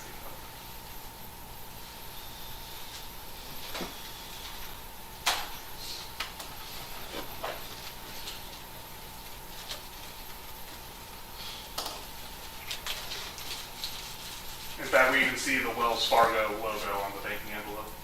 Yes. On this check.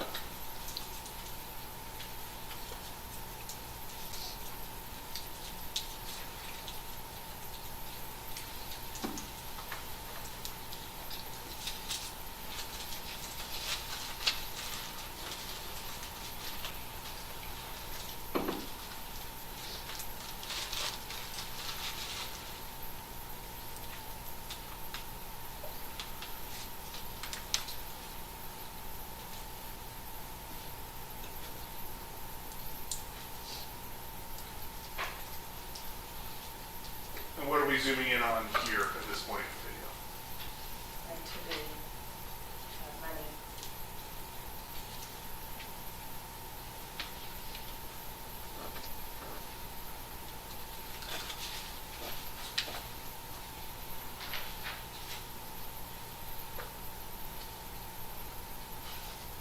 As we kind of go over the couch, if you can explain to the jury when it comes into view what we see here.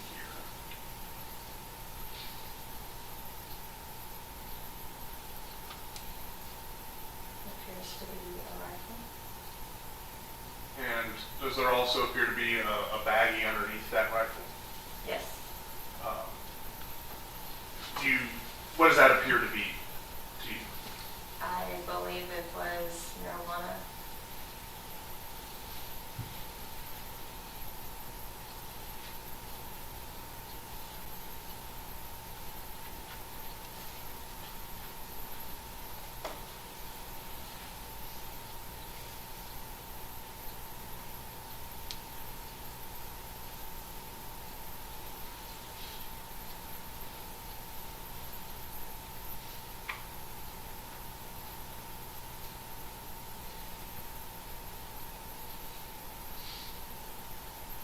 As we kind of zoom into behind the side of the couch here, do we see another dollar bill, $20 bill? Yes.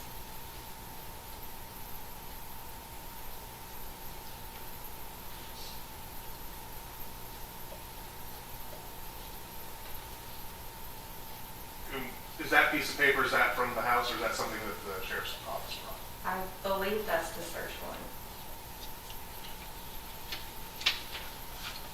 So as we move to the back part of the living room, what room are we entering into through this doorway? The dining room. And from this angle specifically, we kind of see two doorways. For the record, the video ended for AMC 0130.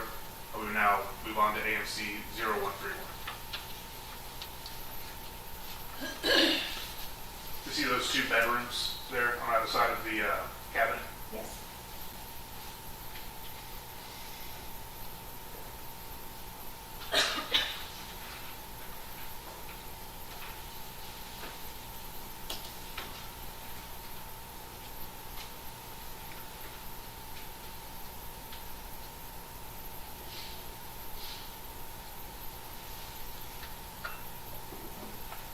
Where are we headed to now? The kitchen.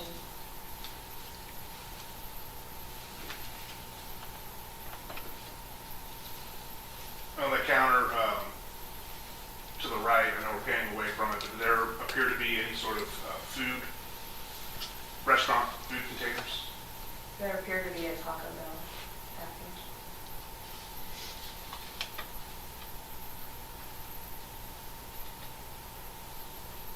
And we see it coming back into frame here. Is that correct? Yes.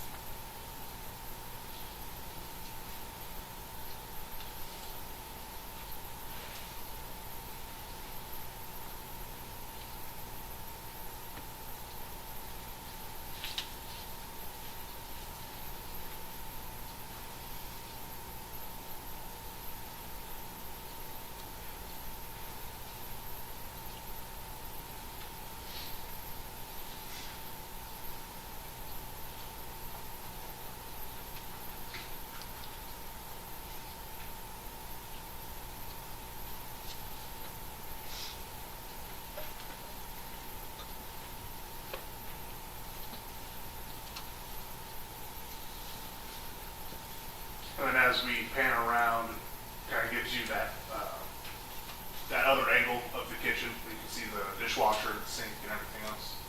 Was there anything of investigative note discovered in the kitchen that you're aware Not of? to my knowledge.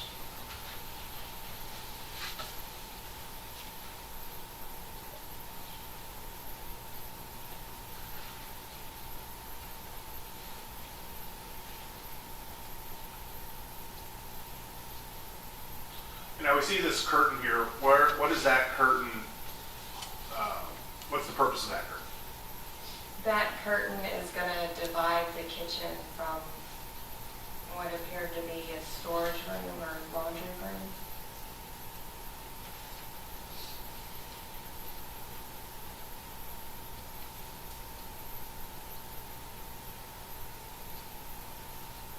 And we're getting that first look into that storage room. Yes.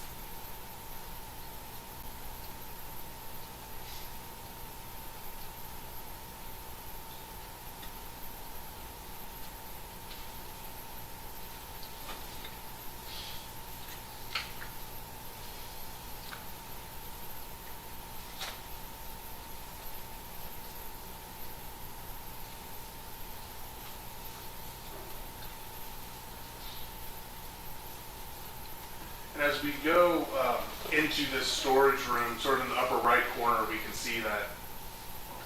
Cancel that. Well, okay. For the record, AMC 0131 has ended, so we will begin AMC 0132. We pan back, we see that sort of diamond there. What is that?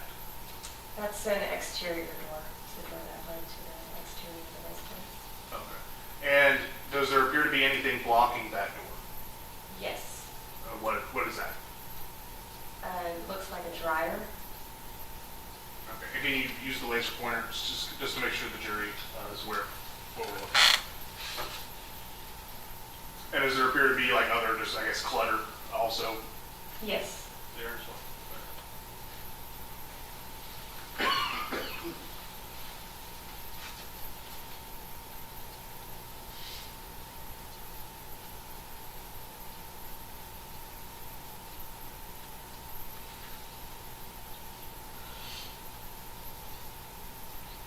Did that position of that dryer appear to be where it normally would be in the house? The dryer appears to be pushed out to me. It isn't flush with the wall.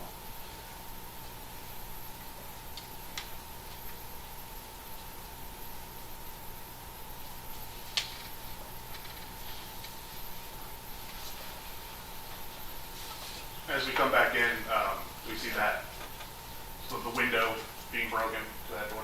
Yes.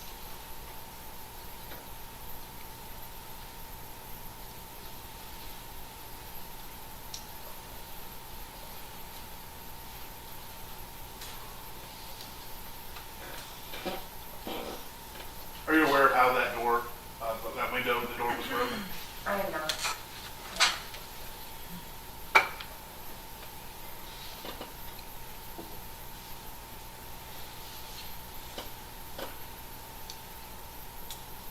And so from here, where do you go during the recording process?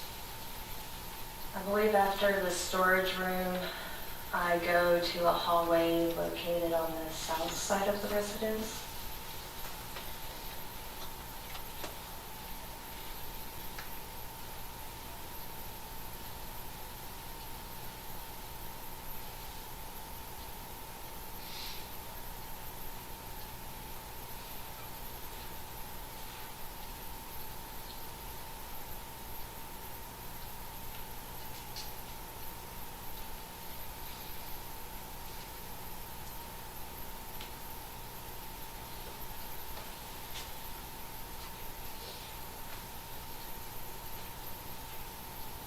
And so as we progress back through the kitchen, we see that doorway that leads back to the living room.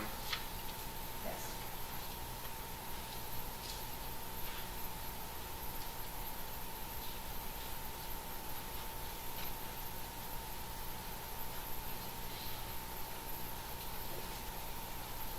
this doorway here, to the left we see a door going to a room of some kind. Is that fair? Yes. We also see evidence marker number 5. What is that? Or can I? Madison.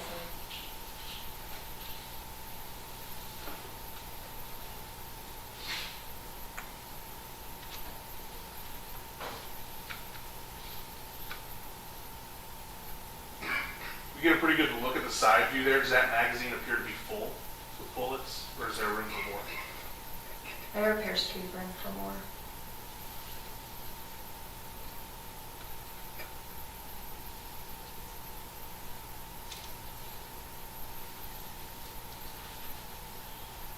For the record, AMC 0132 has ended. We will begin AMC 0133.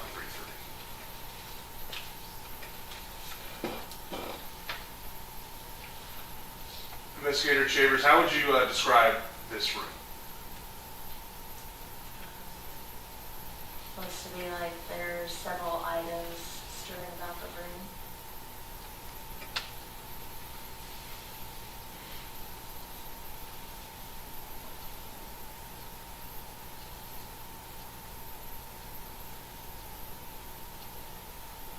Appears to be invisible.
We saw you zoom in a little bit on that bed there. What was the purpose of that? I was zooming in on the paperwork that was on the bed.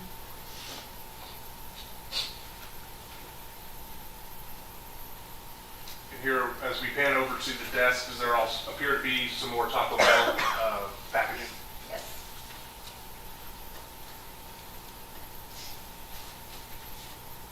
And what are specifically at the bottom of the screen?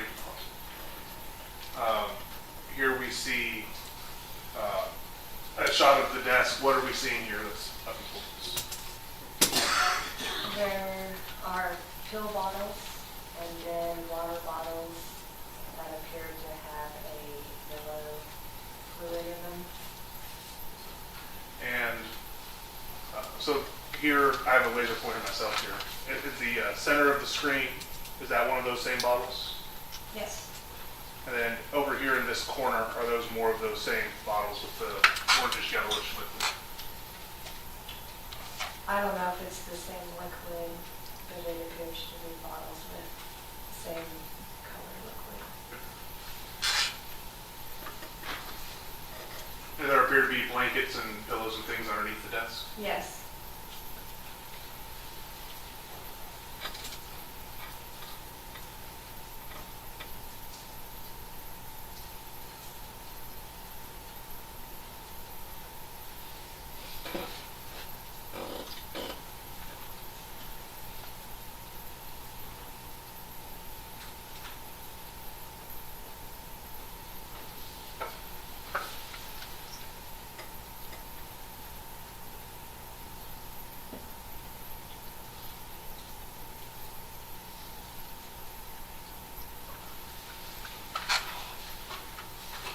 For the record, AMC 133 has concluded, so we will begin AMC 0134.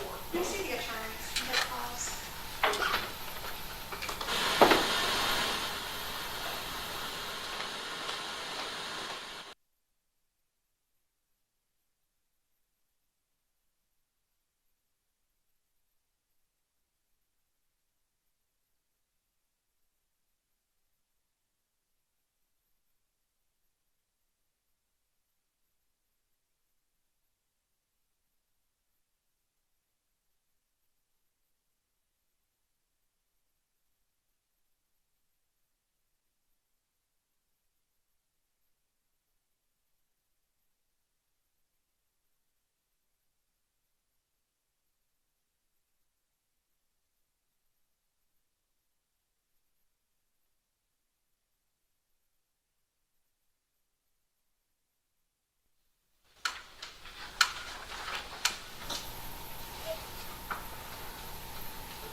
ahead to AMC 0138.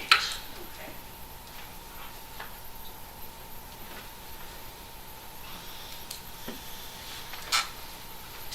Now, Investigator Chaviers, as you document the house, do you end up going into Tammy King's bedroom? Yes. And is Tammy King's body still in the bedroom when you document it? Yes. Is that captured in these videos? Yes.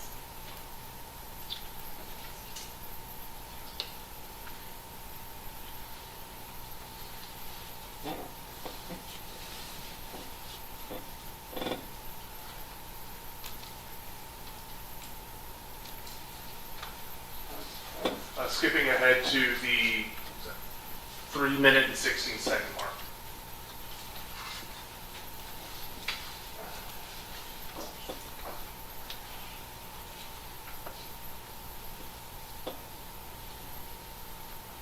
And so in those other videos, Investigator, was that sort of just we saw more of the bedroom, the hallway, and some more storage areas?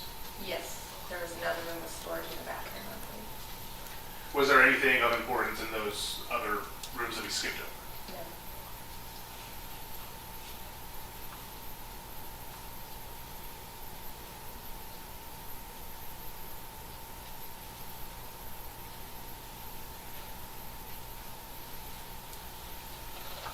And before we go into the bedroom, we look into one more closet. Was there anything of note in this closet?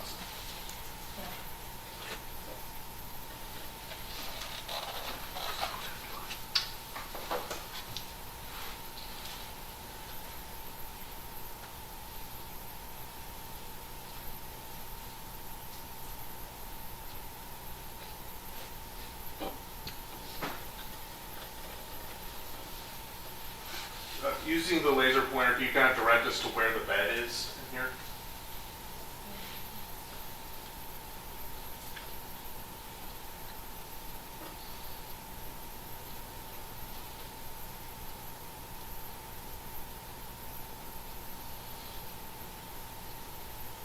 And so we see sort of this pile of clothing. Where is Miss King in this room? The decedent is under the sheets located on the bed.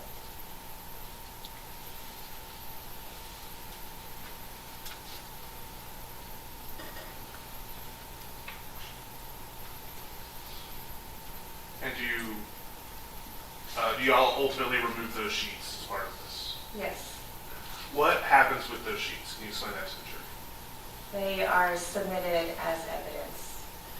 And when collecting the sheets, is there a special way in which you do so to try to retain any evidence that's different than how someone else would fold up a sheet? Yes, so we fold it into itself inward.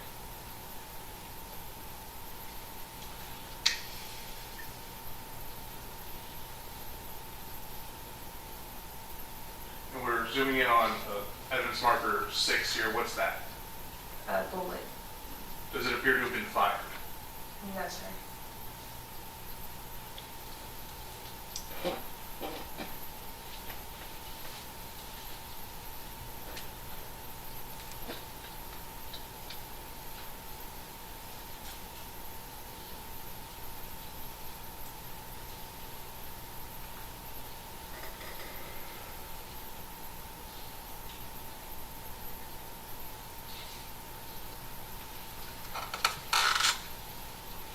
And by evidence marker 10, do we see Ms. King's hand? Yes, sir.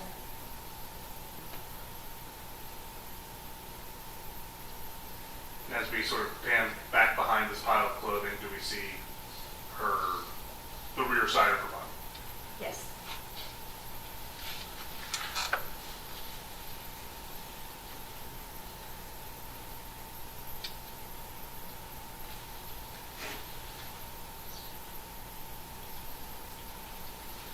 And for the record, we'll pause the video at the 7-minute and 3-second mark. Investigator Chaviers, do the rest of these videos depict you removing the sheets from the body and therefore exposing the deceased? Yes.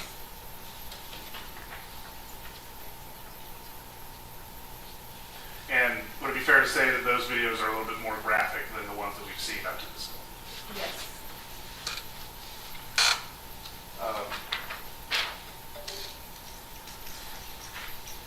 In regards to the fingerprint processing and the videoing of the scene, did you do anything else in this case? I did, yes. What was that? I collected buckle swabs From who? from Uriah Urick and Tammy King. And do you recognize Uriah Urick today? Yes. Can you please identify him by pointing to him and stating an article of clothing that he's wearing? He's wearing a blue and white striped shirt. Now, may the record reflect that the witness has identified the defendant. And do you recall what date you obtained the buccal swab from Mr. Urick? May I reference my notes? Absolutely.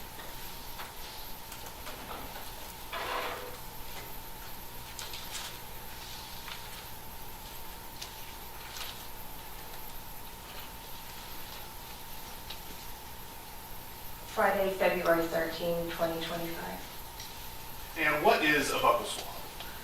A buccal swab is going to be a sample of epithelial cells or skin and saliva located inside of the mouth and the cheek, the interior of the cheek.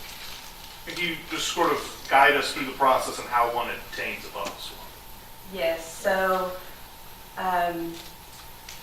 I received a search warrant from Investigator Hudson, and we came over to the jail in which I collected the buccal swab sample.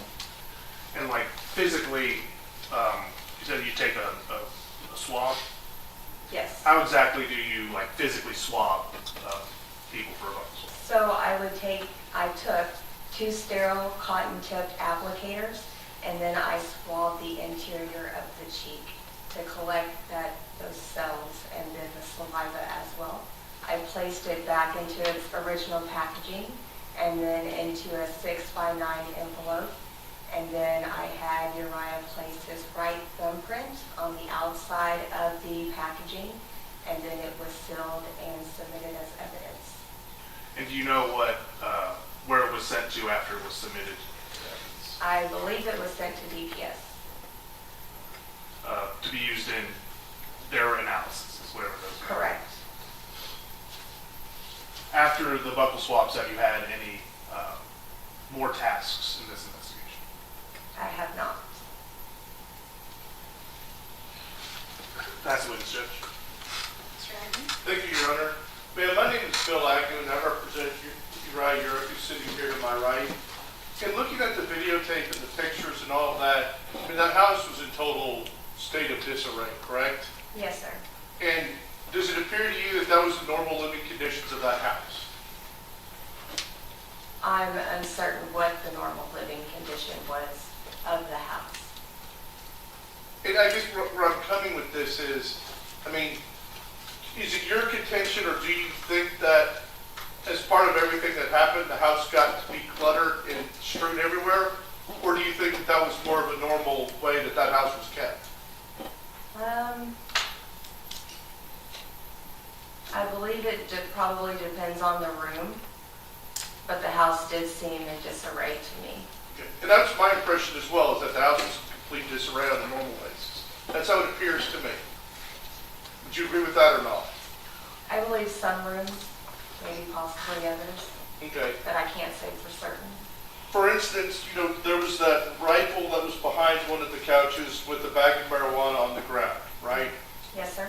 Do you think that those got there because of what happened, or those were already there? Speculation, Your Honor. Sustained.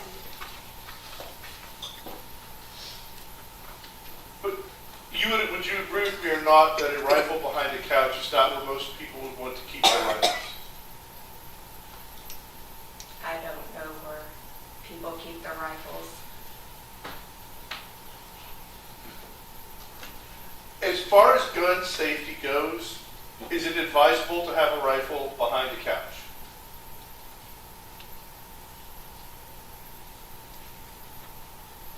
For safety reasons, I would say that that is not a good spot to keep it. Right. And, you know, I don't know that everyone knows exactly how much foot traffic went through there, but that's not a very good practice, is it?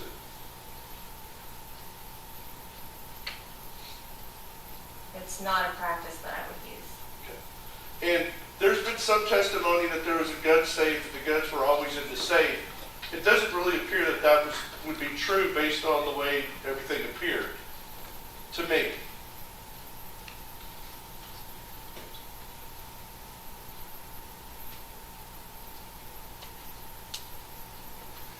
What is the question? There's been testimony that there was a gun safe where all the guns were securely stored away from everybody. That doesn't appear to be the case to me based on what video you just showed us. They could have been moved. Okay. But then there were also the two guns that were on the couch, correct? Correct. And those were actually placed there, you say, by other officers. Is that correct? Correct. Was either one of those two guns alleged to have been the gun that was used in this incident? I'm not aware of that. Okay. Were there other guns besides those three guns that were found in the house? Yes. Okay. And they were none of those guns were secured, correct? At the time, no. Okay. Do you know how many guns were found in the house? I do not. There was a lot, right? Yes. Okay. And there were a lot of bullets found throughout the house, correct? Yes. And a lot of magazines were found throughout the house, correct? Correct. And there were a lot of pills that were found in the house, correct? There were some pills, yes. And there was a lot of marijuana found in the house, correct? There was marijuana found in the house. There were credit cards found in the house, right? Correct. There was cash found in the house, correct? Correct. Okay. There were a lot of things that seemed to be sort of haphazardly placed inside that house, correct? Correct. So, why would someone leave credit cards on the ground? I object to speculation, Judge. Sustained. Do you find that to be normal course of action? There would be credit cards just staying on the ground? No.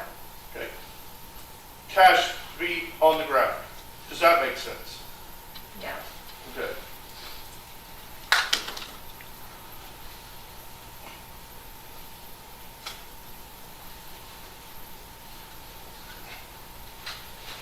There was a safe that was in the house, correct? Yes. And was it wide open when y'all got there? Yes. Okay. It had not been resecured after, before y'all got there, no one had secured it until after the fact, right? And got everything out. Correct. Okay. Do y'all know what was in those safes or not?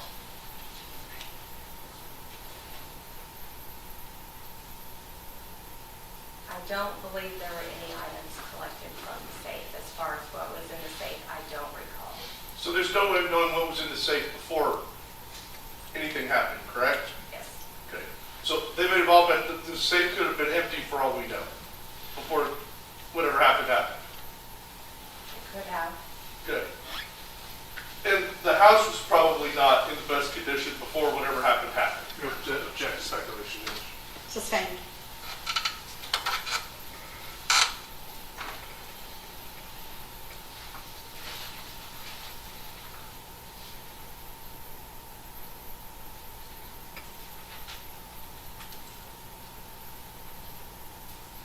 Now, as far as the pills that were found, you probably don't know this, but I'm going to ask you anyway. Do you know if they were pills that were given under a prescription or if they were just pills that were there?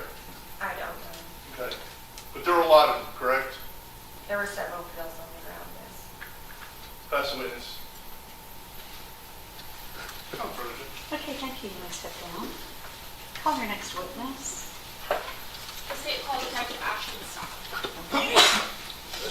Bless you.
may proceed.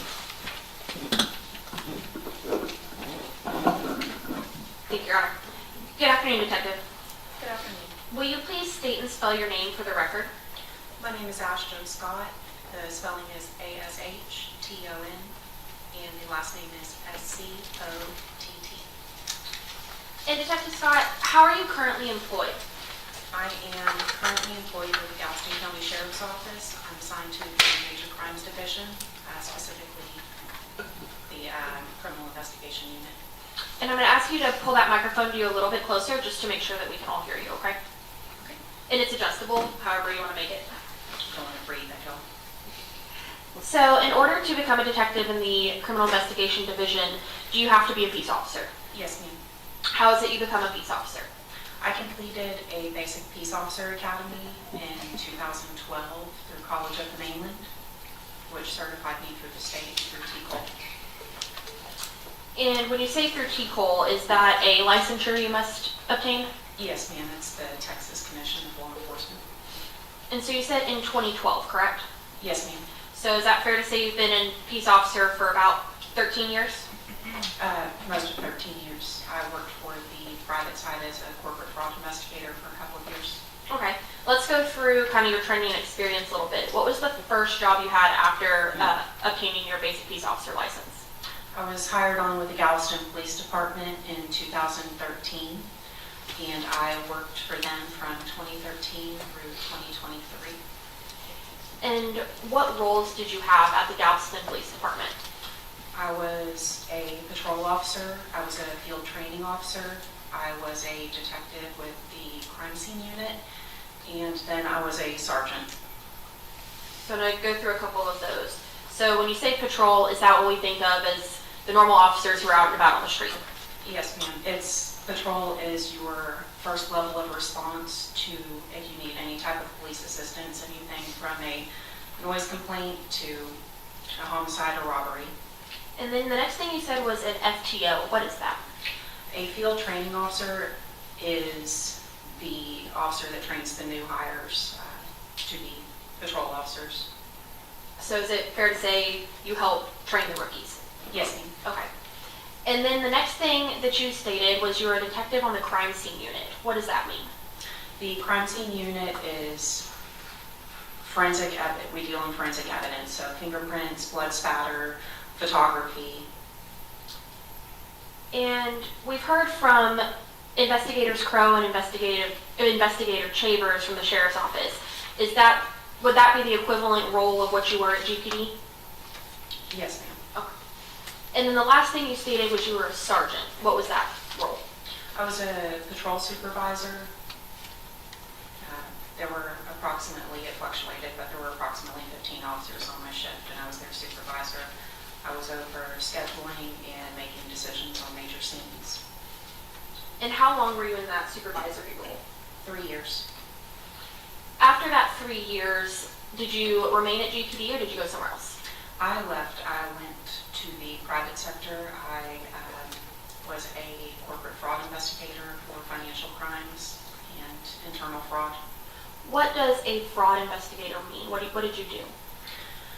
You investigate if there is fraud anywhere from forged documents, forged signatures, money laundering, theft from the company, anything that would fall under that.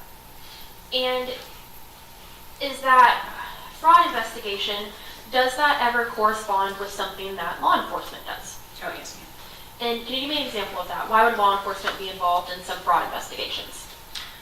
Perjury, for example, if you have a forged signature, especially if there's a theft of funds with that. So fraud is identity theft, it's the theft of money, and that is very much a law enforcement concern. And through your experience in the private sector and the law enforcement community, have you had few or many opportunities to go through financial crimes, bank statements, credit card returns, that sort of thing? Yes, ma'am. And in general, if you're wanting to look through somebody's bank account or statements, how do you go about that as an investigator? I issue a subpoena to the company requesting the information for that investigation. It could be anything from user information as far as names on the account to where the money has been transferred from and to. And are there any other sort of extra trainings or certifications that you've obtained in your time over the last 13 plus years of law enforcement? I'm a member of ACFE, which is the Association of Certified Fraud Examiners. I'm an advanced peace officer. I hold that level of certification. And how long was it that you were in the private sector? Approximately a year and a half. After the private sector, what did you do? I came to the Galveston County Sheriff's Office. And have you held many or just one role at the Sheriff's Office? One role. So in the Major Crimes Criminal Investigation Division, what is your role at the Sheriff's Office? I'm a detective for our Major Crimes Unit. So I investigate anything from sexual assault of a child, homicide, robberies, and financial crimes. I do still investigate fraud. And does your background as a fraud examiner help you in investigating some of those fraud type crimes? Yes, ma'am. I think the more experience you have with anything, you know what to look for. I want to bring your attention to February 7th of 2025. Do you recall that date? Yes, ma'am. What were you doing on that date? It was a Friday, and I was working. At any point, did you get called to a scene? I learned of a major investigation where the victim's financial accounts had potentially been compromised.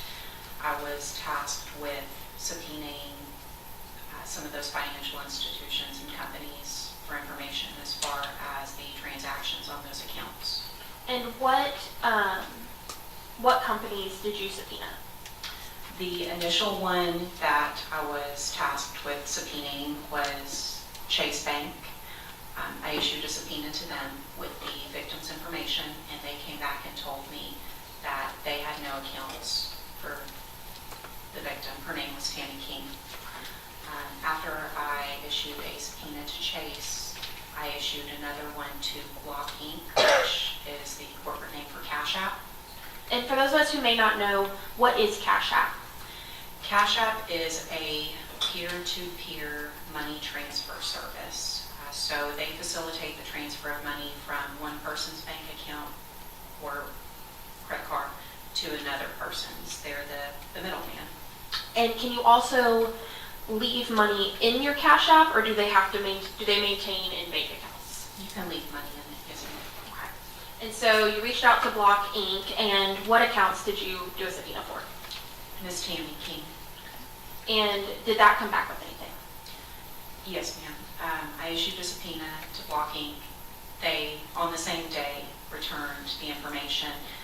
The return had Ms. King's information, her identifiers, and it had accounts that had been linked to her Cash App account. And also it had a list of transfers of money coming into her account and money leaving her account.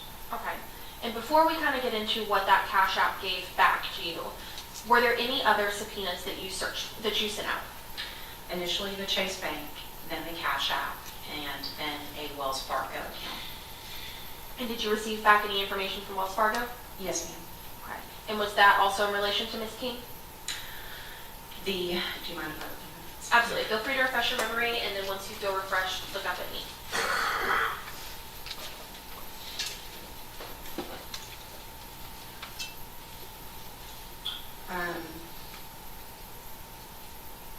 The Wells Fargo account was for Ms. King. She did have a bank account with them.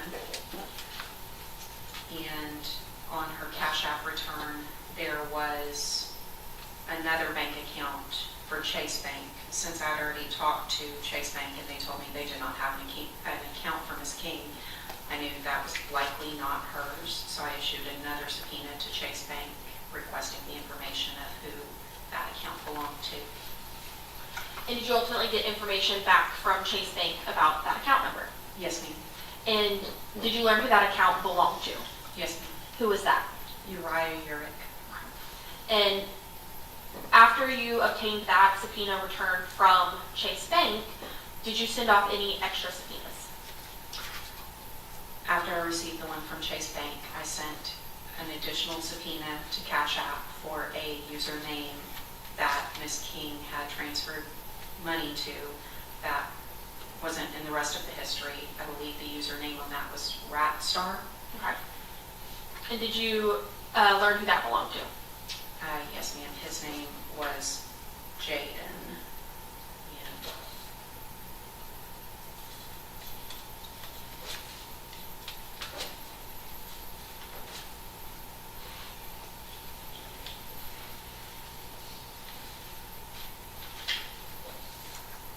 I believe he was Jaden Andrews. Would the last name Landry sound right? Yes. Landry. So for a Jaden Landry. Jaden Landry. After that, did you send off any other Cash App subpoenas? I did. I sent another one for an account that was labeled belonging to Tara King. And did that come back with any return information? Yes, ma'am.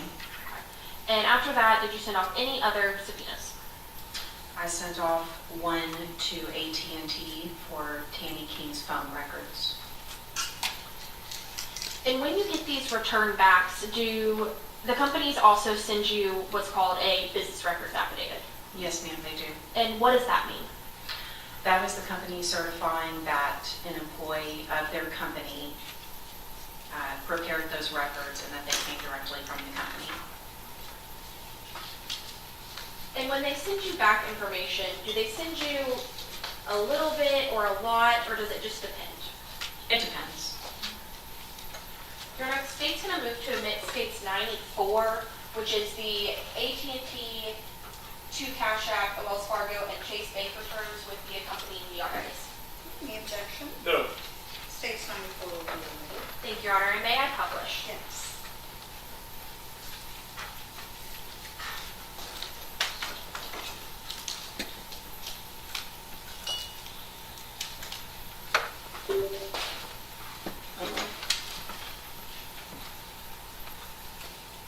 All right, Detective Scott, I want to start with the Cash App return for Tammy King.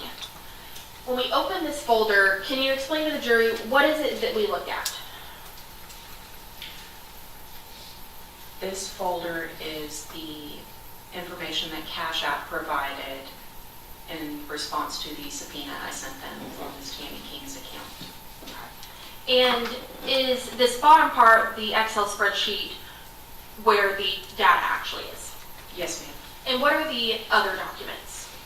The other documents are the custodian of records, which is what we previously discussed, the business records affidavit, where the company is certifying that they did provide these documents. One of them, the Cash App guide, is how to read the information that they're sending back. Sometimes it can look kind of jumbled, and they provide a user guide for that. And then what's the very top one? The cover sheet is their opening, their letter to the department. So is it fair to say that the bottom document is the one that has the information you were seeking? Yes, ma'am.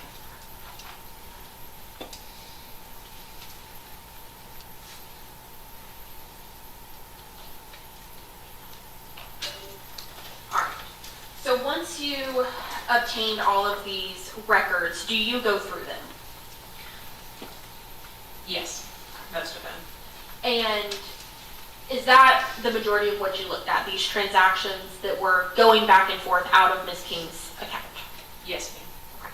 And through your training experience as a fraud examiner, was there anything that stood out to you or was of concern about what was happening? That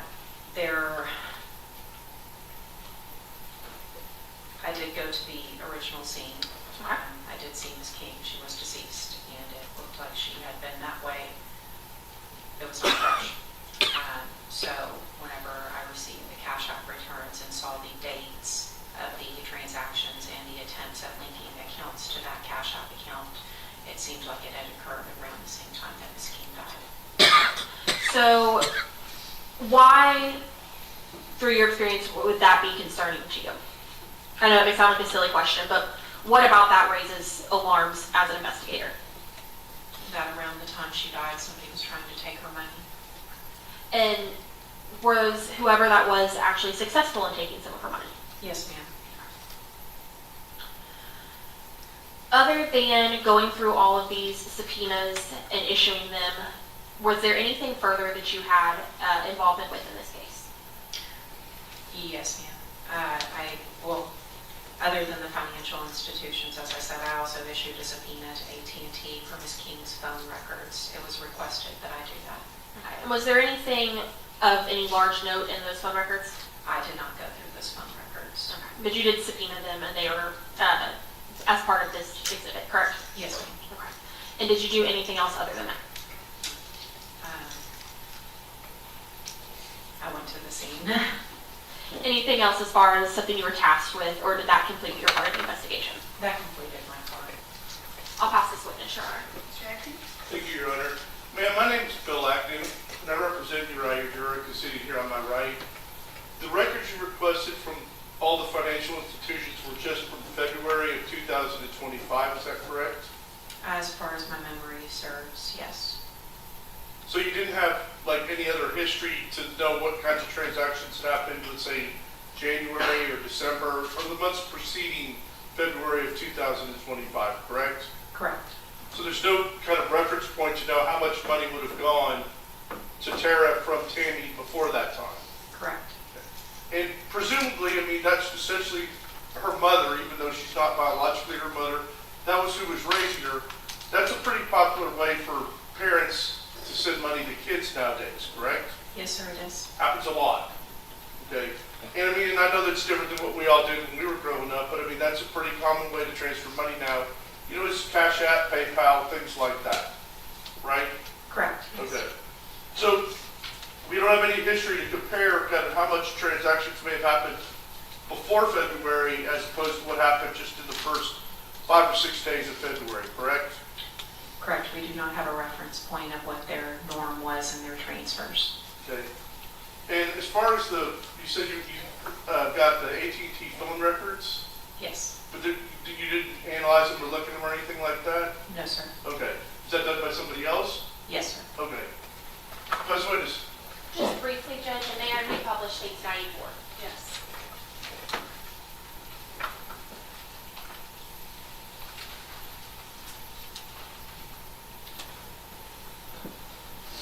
All right, Detective Scott, I've reopened the Cash App return for Tara King, okay? Now, what Mr. Agnew was just asking you was, on Tammy's account, we didn't have any reference points other than February, correct? Correct. Now, on Tara's account, do we in fact have attempted payments back into January? They did give me those. Okay. I requested in the subpoena the information for the Cash App to learn the user information, and they gave me a lot more. So while we didn't have the information from Tammy's side, we do have some information from Tara's side, correct? Yes, ma'am, there are transactions.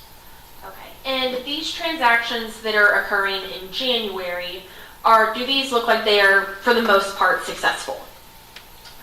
Yes, it says paid.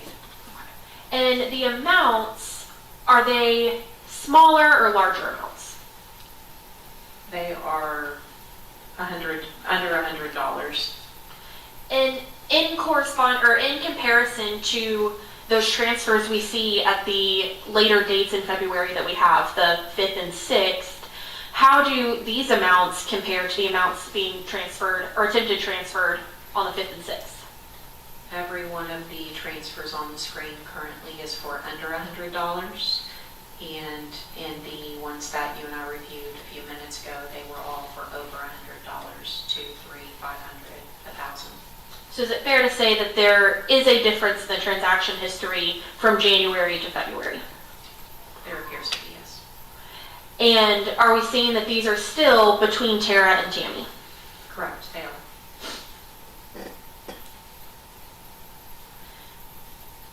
It looks like, are there a couple to some other people?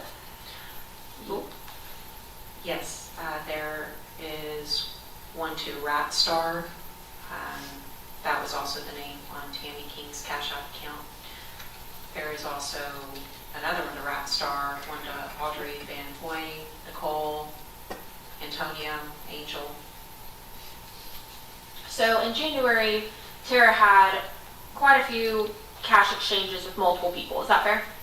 Yes, ma'am. And these rat star exchanges, these are back in early January. Is that correct? If that's line 89? Yes. So is it fair to say that Tara had had exchanges with Jaden Landry prior to what we saw in Ms. King's account? Yes. So Jaden Landry was someone who had previous exchange history with Tara? Yes. Okay. So ultimately, would you say there was a noted change on the 5th and 6th of February? And the amount that was being transferred, yes, there was a difference. I'll pass this to Witness Your Honor. No further questions? You may sit down, thank you. Thank you. Come on, next witness. Oh, quick bathroom break. All right, we'll be right back. All rise for the jury.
Thank you, Your Honor.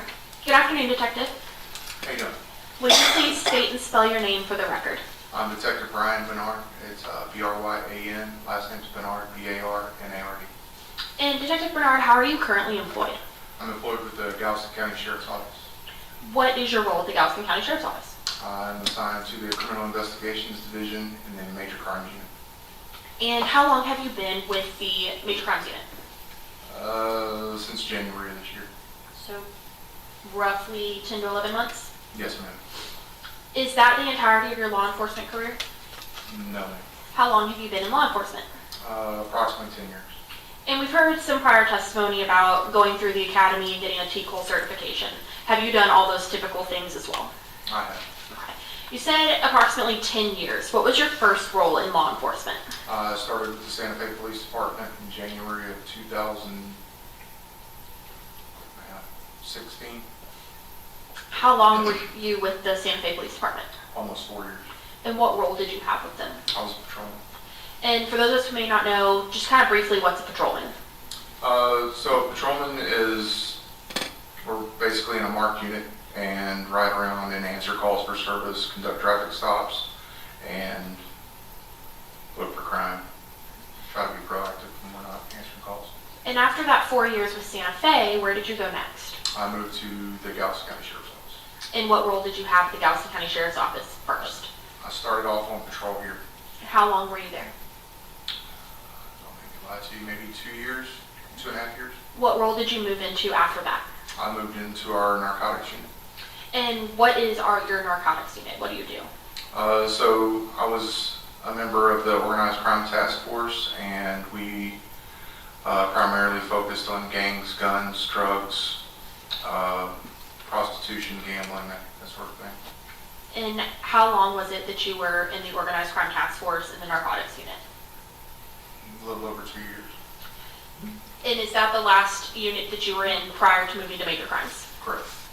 Now, what is the difference between you being on as part of the narcotics unit versus being part of the major crimes unit? So when I was in narcotics, we primarily focused like on the crimes that I mentioned before. Major crimes, we deal with a litany of things. It can be from theft at a store to capital murder.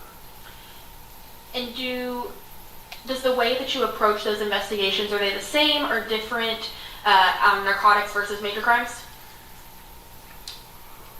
Some ways are the same, some ways are different. What are some of the ways that they're the same?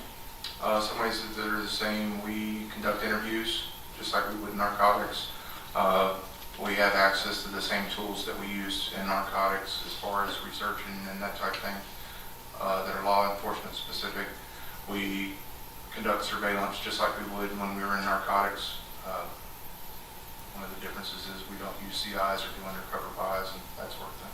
And just so everyone's on the same page, what would a CI be? Confidential informant. Okay. And that's something that you would typically use in the narcotics unit, but not in major crimes? Correct. Okay. I want to bring your attention to February 6, 2025.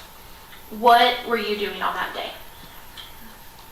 I got a call that there was a suspicious death in Bay Club. I was actually asleep when this all went down. That was about to be my question. You said you were actually asleep. About what time did this call come in? Roughly midnight, a little after. So would it be after midnight then on the February 7th, that Friday? Exactly. Can I look at her report? Absolutely. If you want to refresh and then look up at me once you're refreshed. Yeah, stand by. I have reports.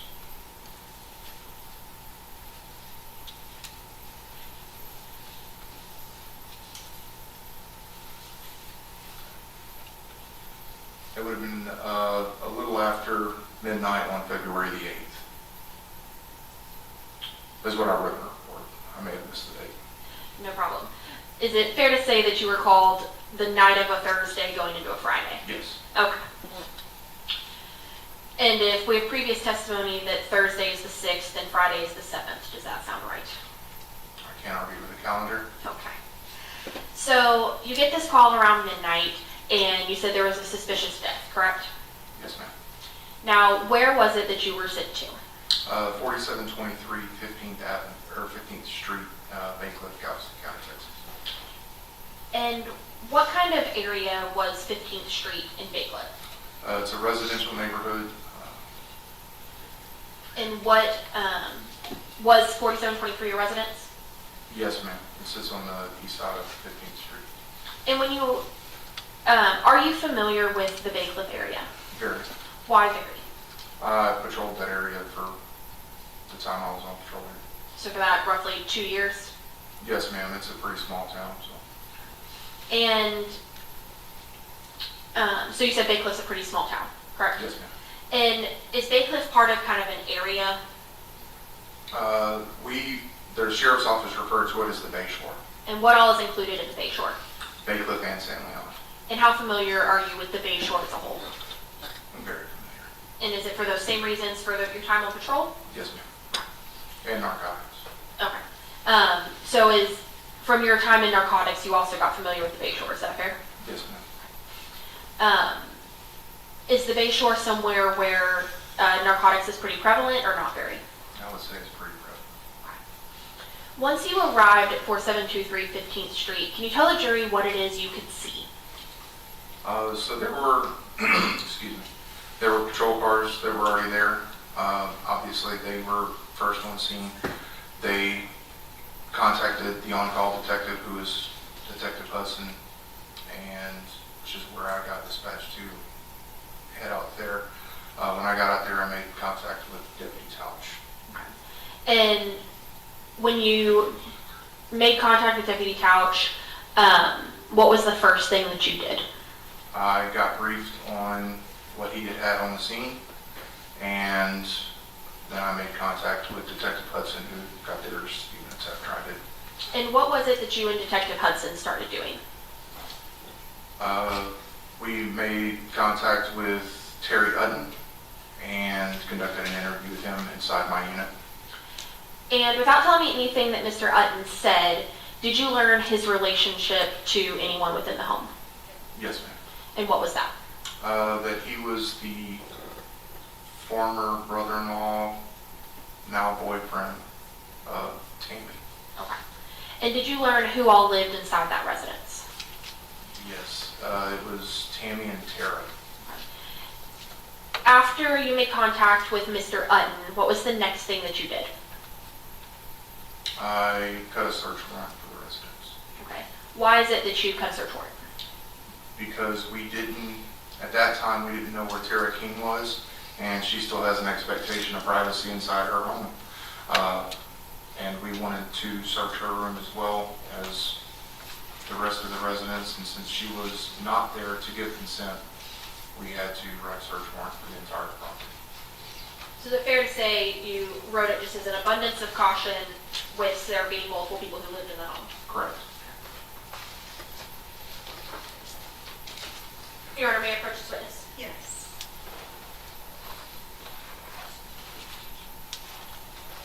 I'm approaching you with what's been temporarily marked as States 99. Without telling me what it is, do you recognize this document? Yes, I do. How do you recognize it? I wrote it. You wrote it. Has it been changed or altered in any way other than the exhibit stickers added by the city?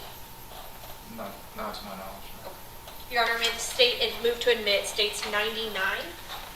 Objection. States 99 will be admitted. And Detective Bernard, what is States 99? That's the search warrant I wrote for the residents. And can you tell us that address real quick? 4723 15th Street, Bay Cliff, Galveston County, Texas. And is that a photo of the residence? It is. Now, once you obtained this search warrant, did you execute this search warrant? Yes. And for those of us who may not understand, what does executing a search warrant entail? So executing a search warrant is where it gives law enforcement permission to enter residence and search the residence. Typically, there's a process to doing that. Our crime scene guys have to go in and photograph everything before we search the residence. That's typically after everybody's out of the house. So after crime scene went in and did their initial documentation, do you enter the house? Yes. And can you tell us what you observe upon entering the house? So when you walk into the house, you immediately walk into like a living room area. To me, it looked like the place had been burglarized. There were things thrown on the floor. There were guns kind of stacked up against the wall. There were a bunch of cards and papers on the floor. And then I walked into there's like a little dining room area and then a kitchen. I walked into there, and then off to the south of that dining room, there's a bedroom that looked like it belonged to Tara. It's pretty gross. Why do you think it looked like it belonged to Tara? It was full of a bunch of like young girl stuff, like dolls and. And when you say it was gross, what do you mean?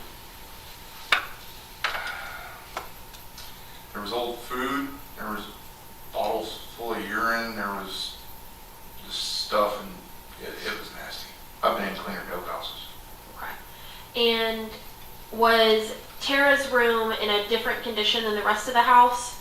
To me it was, yes. Okay.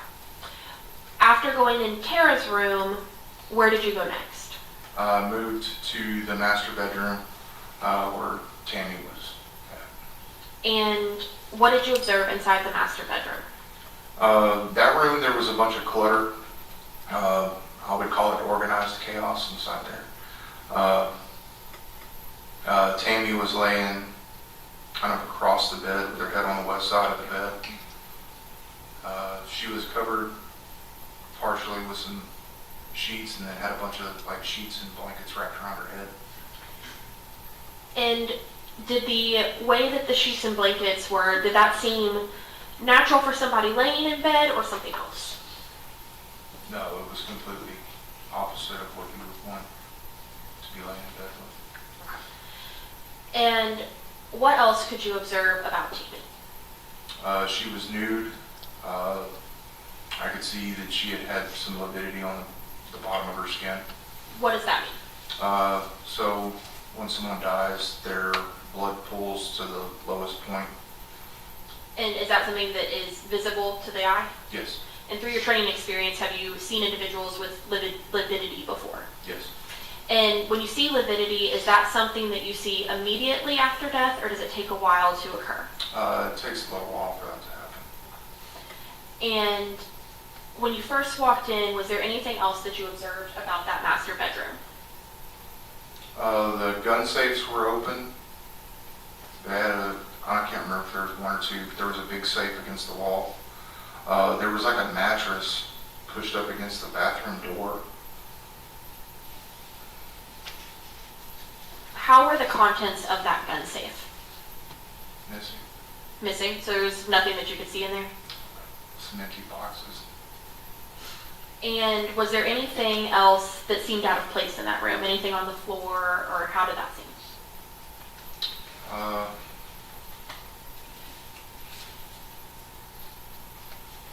Not that I can recall right offhand. Okay. But you do recall that the gun safe was open and appeared empty?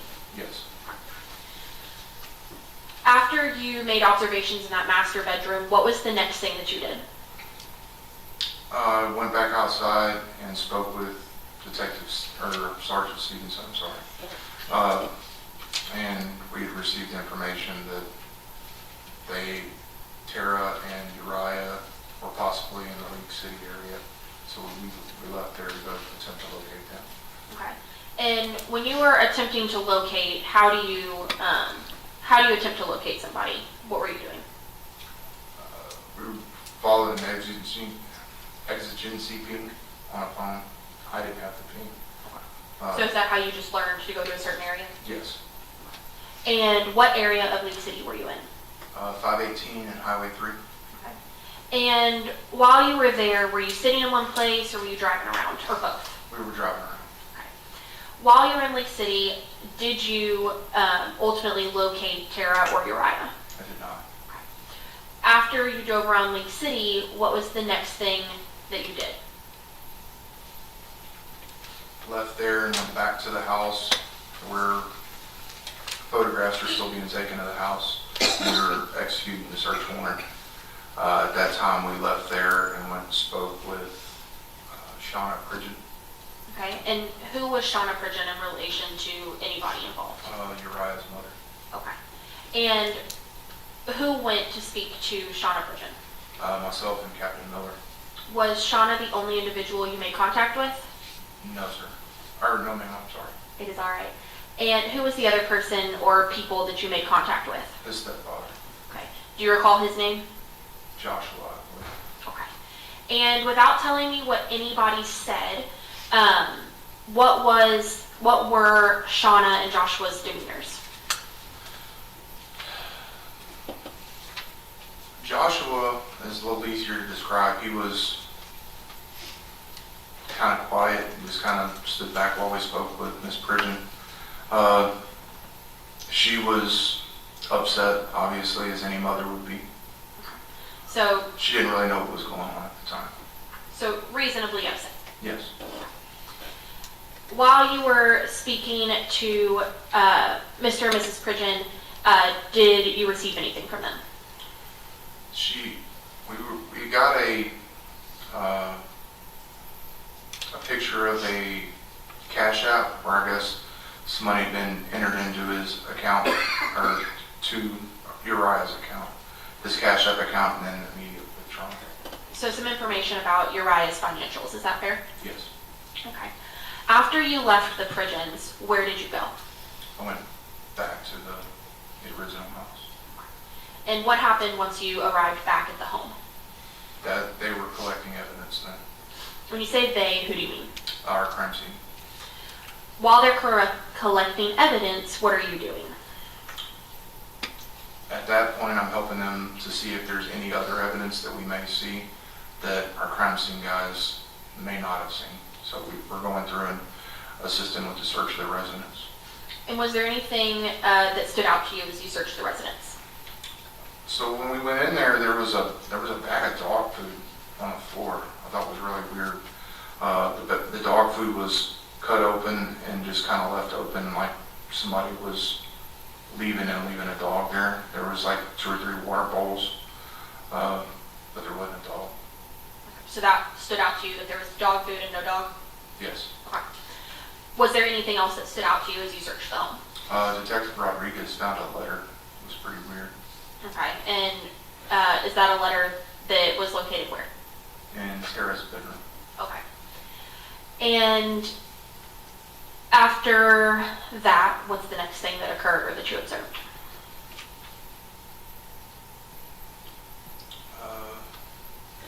I moved into the living room where they were collecting the guns and stuff. I found a bag of weed and stuff behind the couch. And when you say you found a bag of weed, was this like large amounts of marijuana or what someone would describe as personal use marijuana? I'd say probably an ounce or 2 wasn't much. And for those who may not be familiar with how much is a lot in weed terms, is an ounce or 2 a lot or a little? I would say it's a little. Okay. What was the next step in your part of the investigation?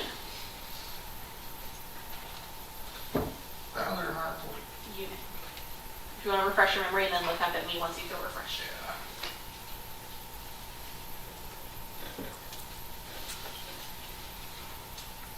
Okay, so the next day, Lieutenant Cazares and myself, we had received information that there was a car that may possibly be involved, and we went to Lake Jackson to look at that car, and we spoke with them, but it turns out they were just kind of in the wrong place at the wrong time. Okay. I want to back up real quick. When we were still at the house on Friday, at any point did you observe Miss King once those blankets had been removed? I did. And what, if any, observations did you make?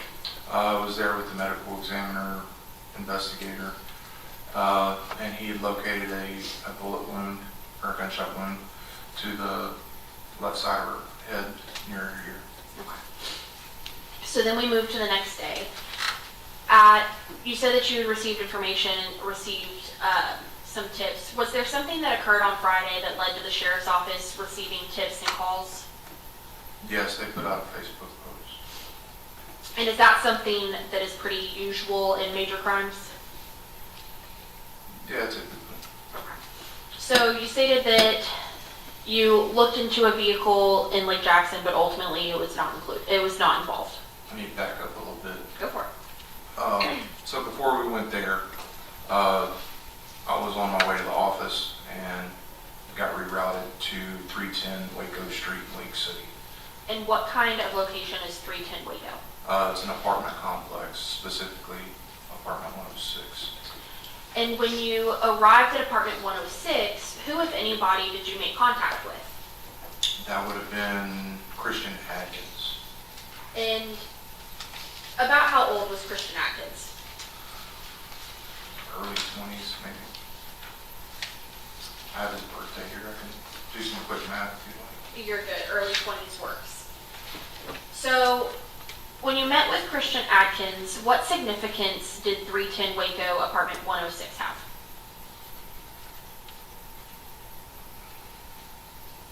Without talking about our conversation.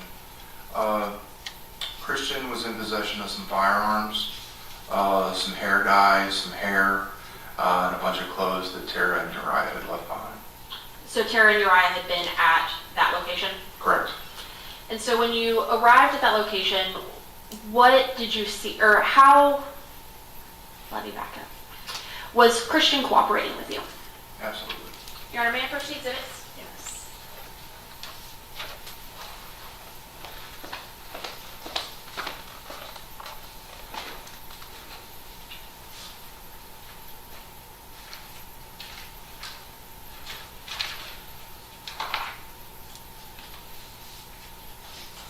Your Honor, may I publish date 63? Yes, ma'am. All right, Detective Bernard, can you tell us what we're looking at here? That is a consent to search the residence at 310 Waco.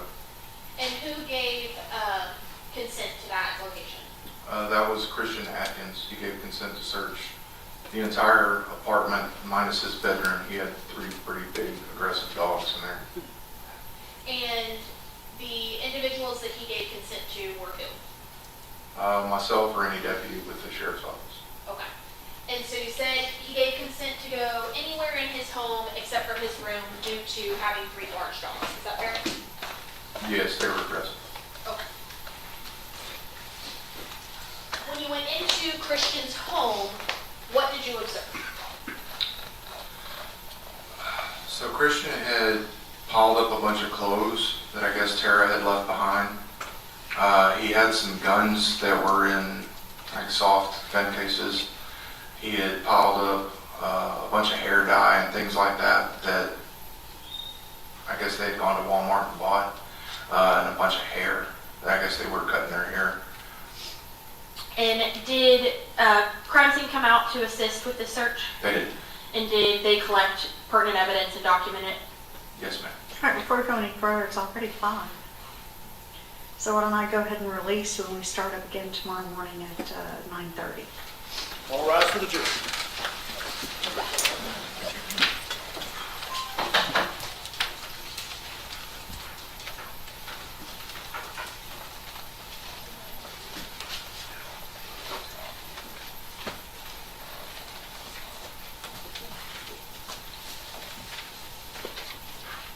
Court stands in recess until tomorrow morning at 9:30.